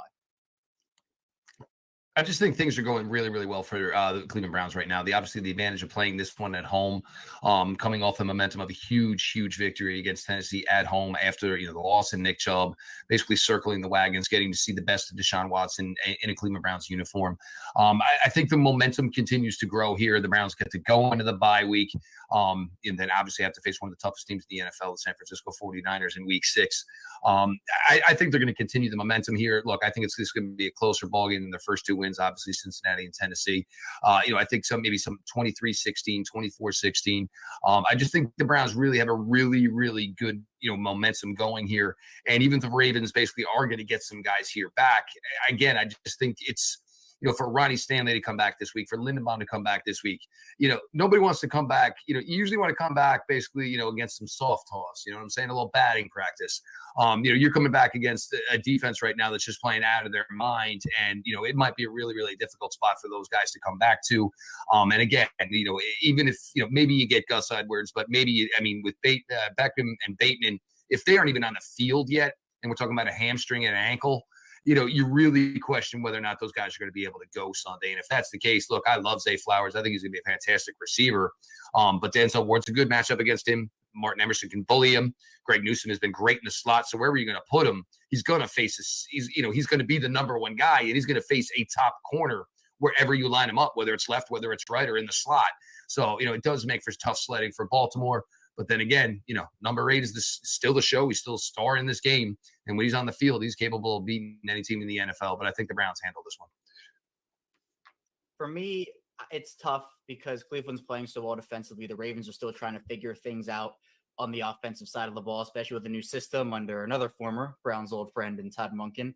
So it's difficult to say, well, yeah, the Ravens are going to go out there and put up 30 on this Browns defense. I do not think that happens. I think what it's going to be is more of a grind it out, slug it out, AFC North defensive matchup game where it's going to come down to a play or two late. When it comes down to a play or two late, I'm going to believe the Ravens aren't going to have these massive, multiple self-inflicted wounds. And I'll say it comes down to a Justin Tucker field goal. I'll say 20-19 Ravens at the end of the day. But regardless, I think it's going to be a close game. I think it's going to be an exciting game and could have really big implications coming down the line in the season. Again, we could look back in this Week 4 matchup and say, well, man, the Ravens really could have won that one. Or the Browns really could have won that one. But either way, I both teams have paths to winning. But obviously, at this point, one team can come out on top unless there's a tie. And I cannot stand ties. So hopefully we don't go that route.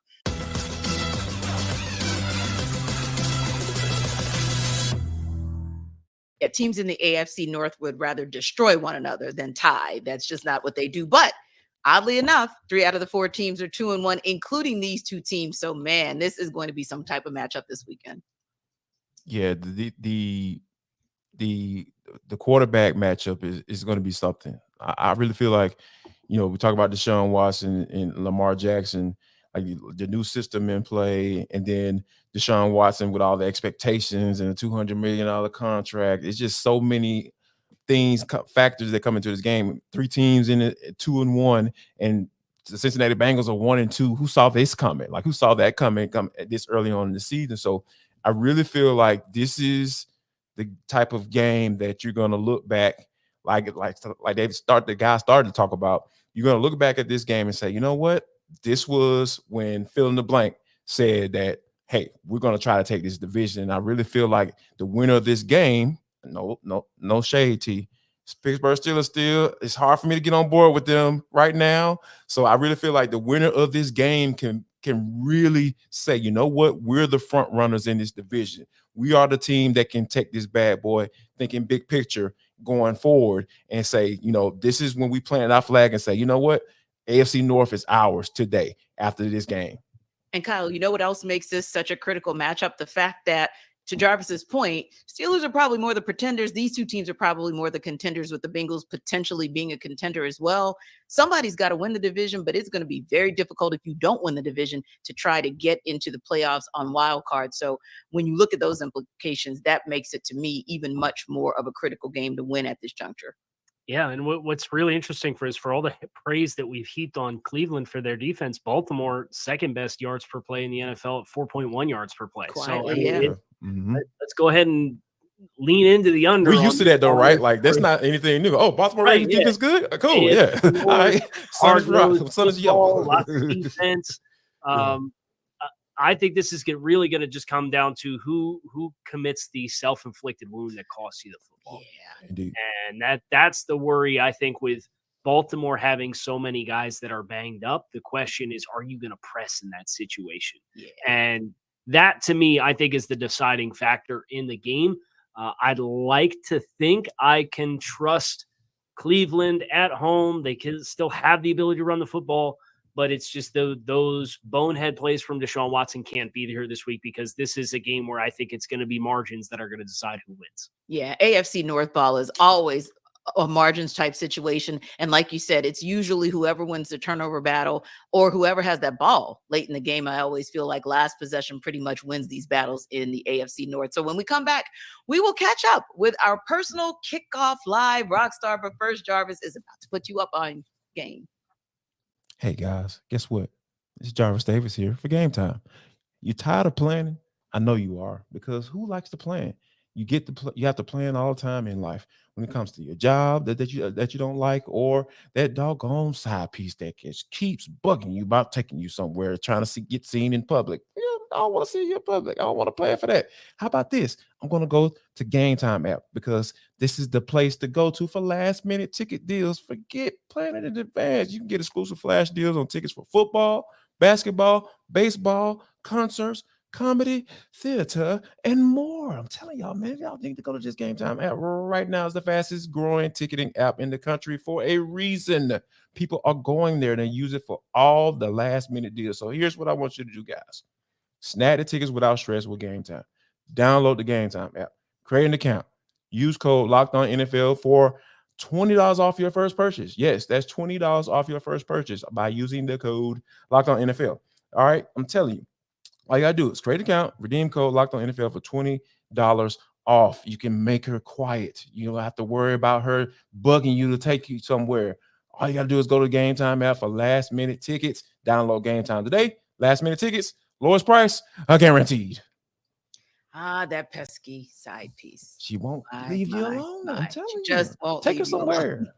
And you know who won't leave us alone? Ross Jackson and his Ross Jackson faithful. So he, of course, joins us every single week. He's been on the Dolphins since the start, Kyle. He has. But is there a new favorite for the first pick in the NFL draft going in that other direction? We'll get into our Ross era with this week's Jackson 5.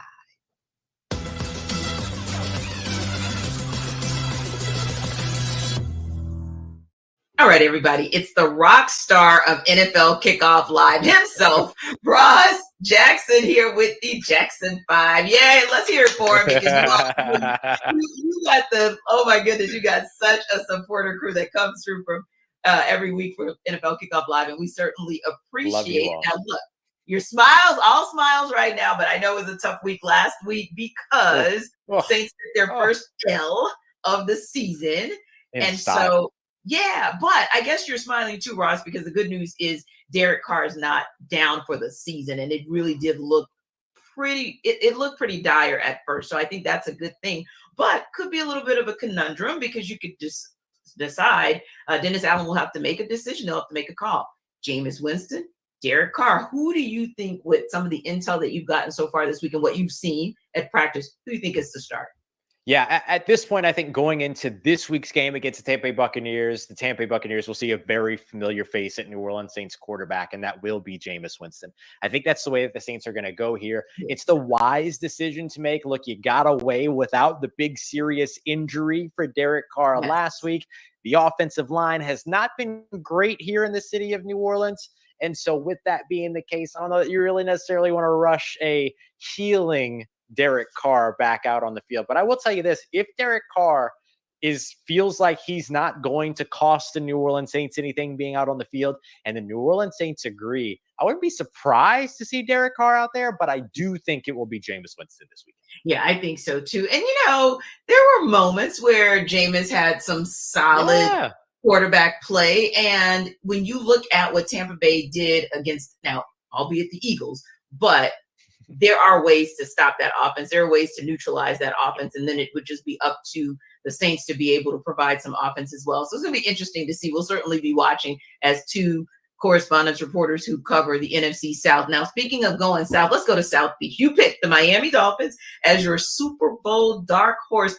Are they more than a dark horse after hanging a 70-piece on Denver last week? Let me tell you something. If I walked into any restaurant in the world and said, let me get a 70-piece, they would send me out. And Mike McDaniel said, give me my 70-piece. And I love it. I love it. I don't think at this point I was right to call them a dark horse. I think at this point they're a contender, right? Like, this team has been remarkable all season over the course of these first three games. And it's not just the 70 points. It's the 726 total yards. It's the defense balling out with Vic Fangio's scheme and system that's working really well for these players. It's a good example of a collection of scheme and personnel and how the two things can work together on both sides of the football.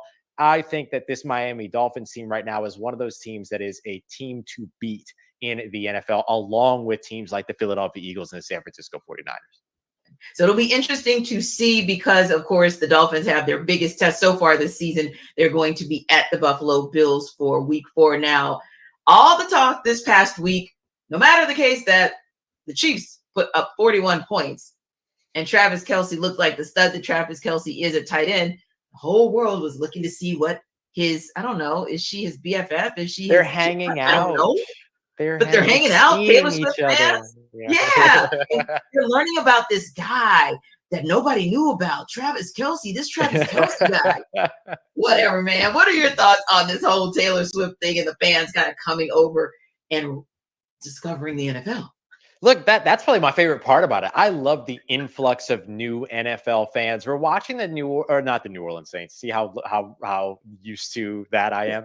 We're watching the NFL, the National Football League, go through all these different types of, ploys to get a younger audience. Games on, children's television stations. They're doing a claymation game for the London matchup on Sunday. All these other things. And has that worked? We don't know. There's no reported numbers on whether or not that's worked. But you know what has worked? Taylor Swift. Taylor Swift shows up to one game. All of a sudden, the Chiefs are selling 3 times their capacity or 3 times their usual ticket sales. The New York Jets Stadium, which has been a team that's in shambles right now, they're selling out because they hear that Taylor Swift might be at the game in the press box. It's incredible. And so I say the more the merrier. I don't care where you come from when it comes to developing an NFL fandom. I just hope that you develop that fandom, and I say welcome Swifties. Yeah, it's exciting to watch her. Boy, I tell you, the Bears, Broncos, Vikings, and Panthers probably wish she would come to their games and somehow bolster their fan base too, because they're all winless and they're facing off with one another this week. So which 2 teams will finally get in the win column? Which 2 teams stay in the loss column? I think a Denver Broncos team going up against the Chicago Bears. The Denver Broncos defensive coordinator said they're going to get it fixed and they're going to get it fixed fast. Well, when you let up 70 points, there's nowhere to go but up. So yeah, you're going to get a lot of stuff fixed, and it's going to help you big time that it's going to be the Chicago Bears that you're trying to get it fixed against. So I think the Broncos will come out with a win, not one that they're going to be super happy to brag about, however. And then when it comes to the other matchup, the Minnesota Vikings traveling to take on the Carolina Panthers, I just think that the Minnesota Vikings are a little bit more prepared to be that team right now. They're both 0-3. It's a little bit more surprising to see it from Minnesota than it has been to see it from Carolina. No shade at Carolina, new coach, new quarterback, all those other things. Had to start Andy Dalton last week, seen that movie before. I think that when it comes to that matchup, I think the Minnesota Vikings will walk away with the win. And that's pretty big when it comes down to some things for the Chicago Bears and the Carolina Panthers moving ahead. Yeah. And speaking of surprise performances last week, had to be the Arizona Cardinals, because everyone thought Dallas Cowboys were going to walk away with this big win because Cardinals are the worst team. But I don't know, kind of where is your radar for them still getting that first overall pick after they showed up and showed out against Dallas last week? First of all, I want to pat myself on the back a little bit, because a couple of weeks ago I said that the one thing that the overreaction I didn't buy into was the Dallas Cowboys being good. There you go. Here we are. I think right now, if I'm shifting that first round pick meter, I'm kind of getting a little bit more firmly locked in on the Chicago Bears. Here's why. Not only are the Chicago Bears bad and therefore could end up with a first round pick themselves, but they also own the first round pick of the Carolina Panthers, who are also bad. So they have two chances to get that number one overall selection. So I'm starting to look over at the Chicago Bears a little bit with the side eye.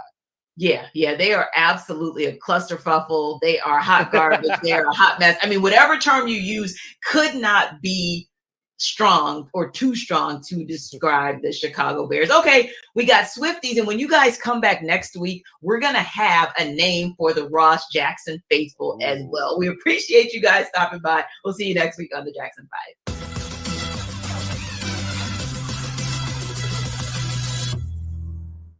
Now, of course, you guys know that our guy, Ross Jackson, gave us a little bit of news on Derek Carr. He returned to practice, and he is still listed as questionable. So like Ross and I said, we still kind of feel like there's a good chance that Jameis Winston could go. It's kind of a toss-up right now, but again, still good for the Saints, I'm sure, to have Derek Carr back at practice and have the possibility of playing him when they take on the Bucs Sunday. Yeah, that's going to be something that I really feel like we talked about earlier, there's going to be a determining factor as to whether or not the Saints have a chance to win this game, because the Bucs are coming. Like they are coming up front. Like they are so strong up front. Like that's why they're able to keep a guy like a Baker Mayfield, who's the quarterback, keeping them in games. You know what I mean? So I think that so he can make plays when the opportunity comes his way. So yeah, if Derek Carr doesn't play and Jameis Winston is the starting quarterback, I feel like that's a win or loss type situation. So if Jameis is at the quarterback, he's going to put the ball in harm's way, like he's been doing, and unfortunately love Jameis as a guy, as a person, but this is the type of that's how he plays. That's who he is, and that's why he's no longer with the Tampa Bay as an organization. So I really feel like Derek Carr potentially not being in this lineup is going to be the big key for this game. Yeah, and Kyle, maybe another game that will have an a bigger impact due to injury than even we were talking about just 6 or 7 minutes ago, to tell you how quickly things can turn. We just got official word that Odell Beckham Jr. and Rashad Bateman have officially been ruled out for Sunday's showdown between the Ravens and the Browns. And we talked about the impact that Zay Flowers could potentially have on this offense if he and Lamar Jackson can connect. But I thought about it and kind of looking at it, although, yes, those are absolutely two losses. When you kind of dig into the numbers, it's interesting because 5 for 7, 66 yards for Odell Beckham Jr., no touchdown so far, 7 targets, 7 receptions, 9 targets, and just 59 yards. Again, no touchdowns for Rashad Bateman. But you look over at Nelson Aguilar, quietly, he's got a touchdown. Quietly, his numbers look a little bit better because he's had 9 receptions, 10 targets, 102 yards. Do you think, however, with both of these guys now being officially listed out, Kyle, that between Nelson Aguilar and Zay Flowers, Lamar Jackson still has enough to be able to move this offense? I think anytime you have a quarterback who has the dynamic ability of Lamar, it's hard to dismiss the ability to move the ball. Now, I think Cleveland's got really good team speed. I think they have a secondary that can kind of match on Mark Andrews. I think they have a secondary that can still give some problems to Zay Flowers, whether he's inside or outside.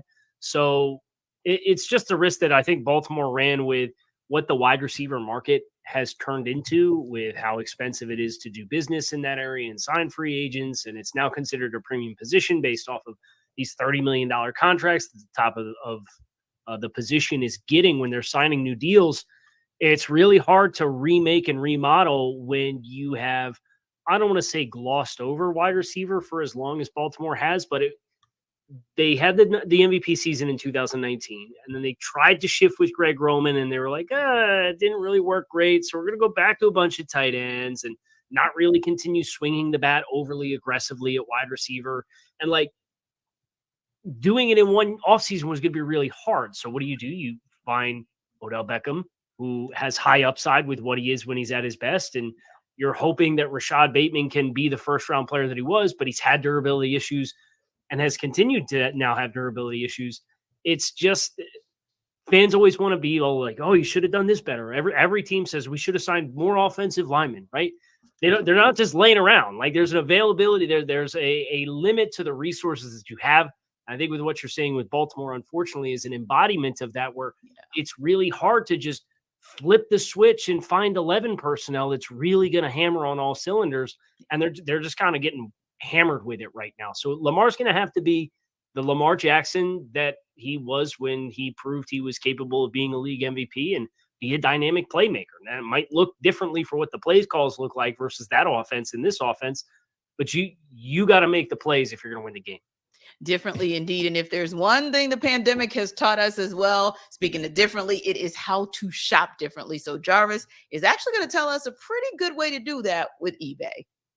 And guess what, guys? Our partners at eBay Motors have teamed up with Locked On Fantasy Football host Vinny Iyer. Yes, I got Vinny Iyer to bring you some of the best fantasy picks each week, all season long. Whether you're prepping for a daily draft or you're scouting the waiver out, trying to figure out how to beat that guy who continues to talk trash to you every week, even if y'all aren't playing each other, they out here trying to talk a little trash. So yeah, every week, we're going to get you prepared to, provide you some players that are guaranteed to fit on your roster. So let's see who Vinny has picked out for us in this week's eBay Guaranteed Fit Fantasy Pick of the Week.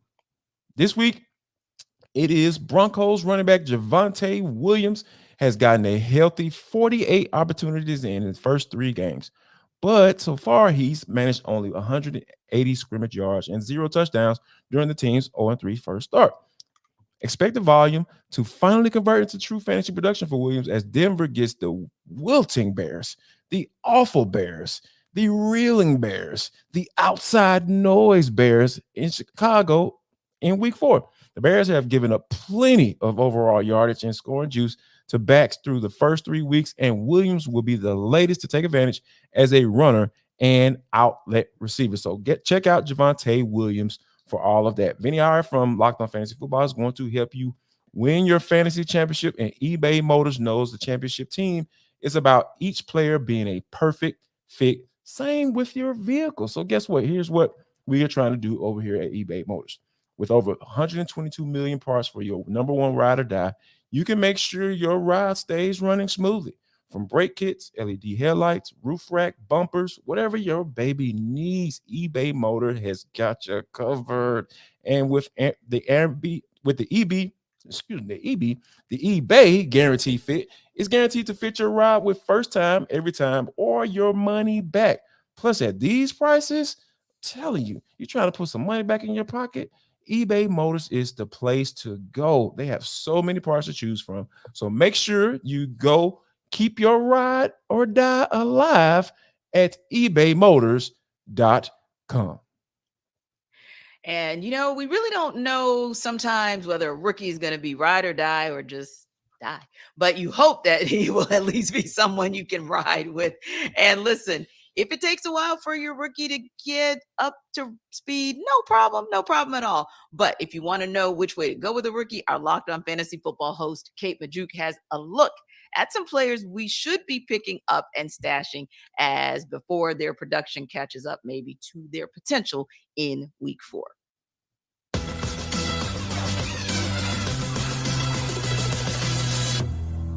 We are now a few weeks into the season, and this is a time that rookies can finally start seeing more playing time, or you might want to consider picking up an insurance back in case of a big injury to one of these stud running backs out there. So here are 3 guys I think you should consider picking up and stashing prior to kickoff on Sunday. First up is Chiefs rookie wide receiver Rashee Rice. So he's a second-round pick this year, and he led the Chiefs wide receivers with 5 receptions for 59 receiving yards in week 3. But the thing is, he was tackled down twice at the Bears' 1-yard line. If he were to have scored 2 touchdowns with that stat line, Rashee Rice would have been a top waiver priority pickup this week. Instead, he's still probably sitting out there on your waivers. Rice has the second most targets and receptions on the Chiefs this season, behind only Travis Kelce. And he saw a season-high 38 snaps in week 3 after only playing 11 snaps in week 2 and 20 snaps in week 1. I think Rashee Rice is a great pickup and stash, and hopefully he can break out here in the next coming weeks. Another rookie wide receiver I want to pick up before this week, it's Broncos wide receiver Marvin Mims Jr. His usage makes absolutely 0 sense. I do not know what the Broncos are doing.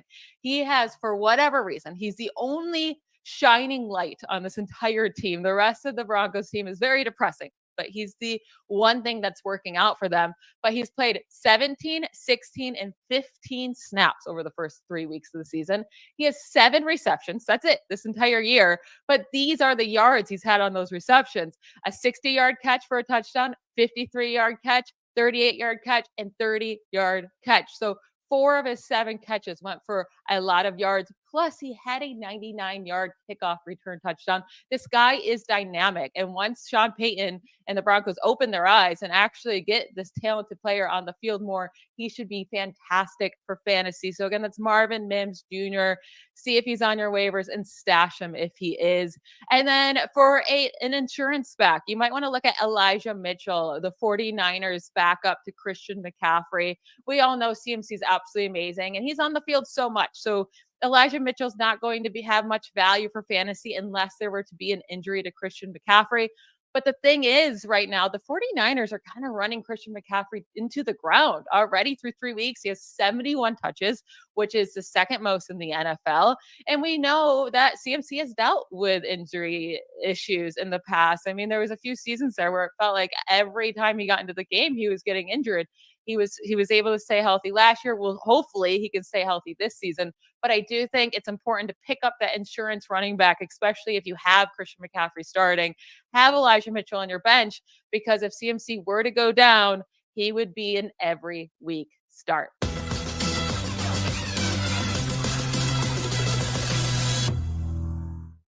So guys, going into week 4, you got a lock for your fantasy football? Who is it, and why is that player maybe your lock? I got my lock. It's Tyler Algier of the Atlanta Falcons. The Jacksonville Jaguars, I'm telling you guys, awful against the run game. They have just been giving it up to the Glock when it comes to running the football. So, yeah, but seriously, though, I really feel like the Falcons are going to get back to the basics, being able to run the pound of rock. And I'm not excluding Bijan Robinson, Kyle. I see you over there kind of squirming around. In disgust. Yep. I see. I understand. But follow me here. I really feel like Tyler Algier brings something different to the game. Not better. I'm not saying it's better, but he brings a different element to the game, was what Arthur Smith wants to do. He wants to be able to pound that people into submission. And I think that, Bijan Robinson can give you that, but I think you're limiting Bijan Robinson if you're trying to put him into that role, right? So I think that Tyler Algier is going to be that guy who can do that for you when you're trying to establish something, and then when you're trying to finish games as well. So I feel like Tyler Algier is my lock of this week. I think he's going to get back on track with a sweet matchup against the Jacksonville Jaguars. He can be a touchdown machine indeed. Absolutely. How about you, Kyle? Your lock. I'll stay away from the low-hanging fruit of Justin Jefferson against the Panthers, and I'll go with Keenan Allen against the Raiders. Obviously, the injury to Mike Williams, it stinks, and it's super unfortunate. I know we touched on it earlier throughout the course of the 2-hour block, but I don't trust that Raiders pass rush besides Max Crosby. They've got one guy up front. I think the Raiders, Austin Eckler's been banged up with the ankle sprain. Now Mike Williams out. It's like Keenan Allen's the guy. And I think the Chargers are going to score a lot of points. I think a lot of that's going to come on courtesy the arm of Justin Herbert. So I think he and Keenan Allen are going to combo for quite an impressive day. And what Keenan have he dropped a 45 piece on me last week. I know nobody cares about my fantasy team, but I know firsthand what Keenan Allen did last week. Go ahead and lock me in. I don't know if he does that again, but he's going to have a really productive day against the Raiders defense. Yeah, I can't disagree with you. That was, I mean, he had an outstanding, and I say an outstanding week last week, but really an outstanding season, right? So yeah, those are probably some good locks. And for me, it's interesting because I feel like this is going to be kind of a weird lock, but I'm still going to kind of throw it out there because, of course, we haven't talked much about my beloved Steelers, but they'll be taking on the Texans this Sunday. And I feel like Najee Harris is due. He better, God dog it. And we need him. I'm tired of starting him every week. Yeah, he better. Najee, listen to T. I'm telling you. I'm about to trade you, but I'm sorry. No, seriously, like he at times he has been painful to watch because you know what Najee Harris is capable of, right? And so thankfully, Jaylen Warren is he's been serviceable when Najee has just been stuffed, especially in those first 3 quarters. Najee has kind of gotten off to a slow start, if you will. But yeah, I would say probably Najee Harris, but I certainly would not have a problem giving a cosign to George Pickens because George Pickens has just been, he just does George Pickens things, and he's done it on a consistent basis. Give him a rock. Give it to him. Because if you look into the numbers, not that the Texans didn't really put it on the Jaguars, but numbers wise, that's the Jaguars' fault that they didn't get into the end zone more often, right? Because you walk away with 404 yards, even if some of them might be trash yards at the end of the game. But if you walk away with 404 yards, then I feel like you should have more than 17 points on the board. I feel like if you have George Pickens, that's probably going to happen. So you guys can go either way. Either Najee Harris is going to come back and return to the Najee of old and actually punch it into the end zone, or George Pickens is going to keep doing George Pickens things. And if we see the Kenny Pickett that we saw for a quarter and a half last week, then I feel like Pickens would be a good lock for anybody. That's just me. Love to see Pat Freiermuth continue to get more involved too. Yeah, that was encouraging, Kyle. Absolutely. Gosh, man. Yeah, because all these Steelers players giving me headaches every week on fantasy football. Like, come on, man.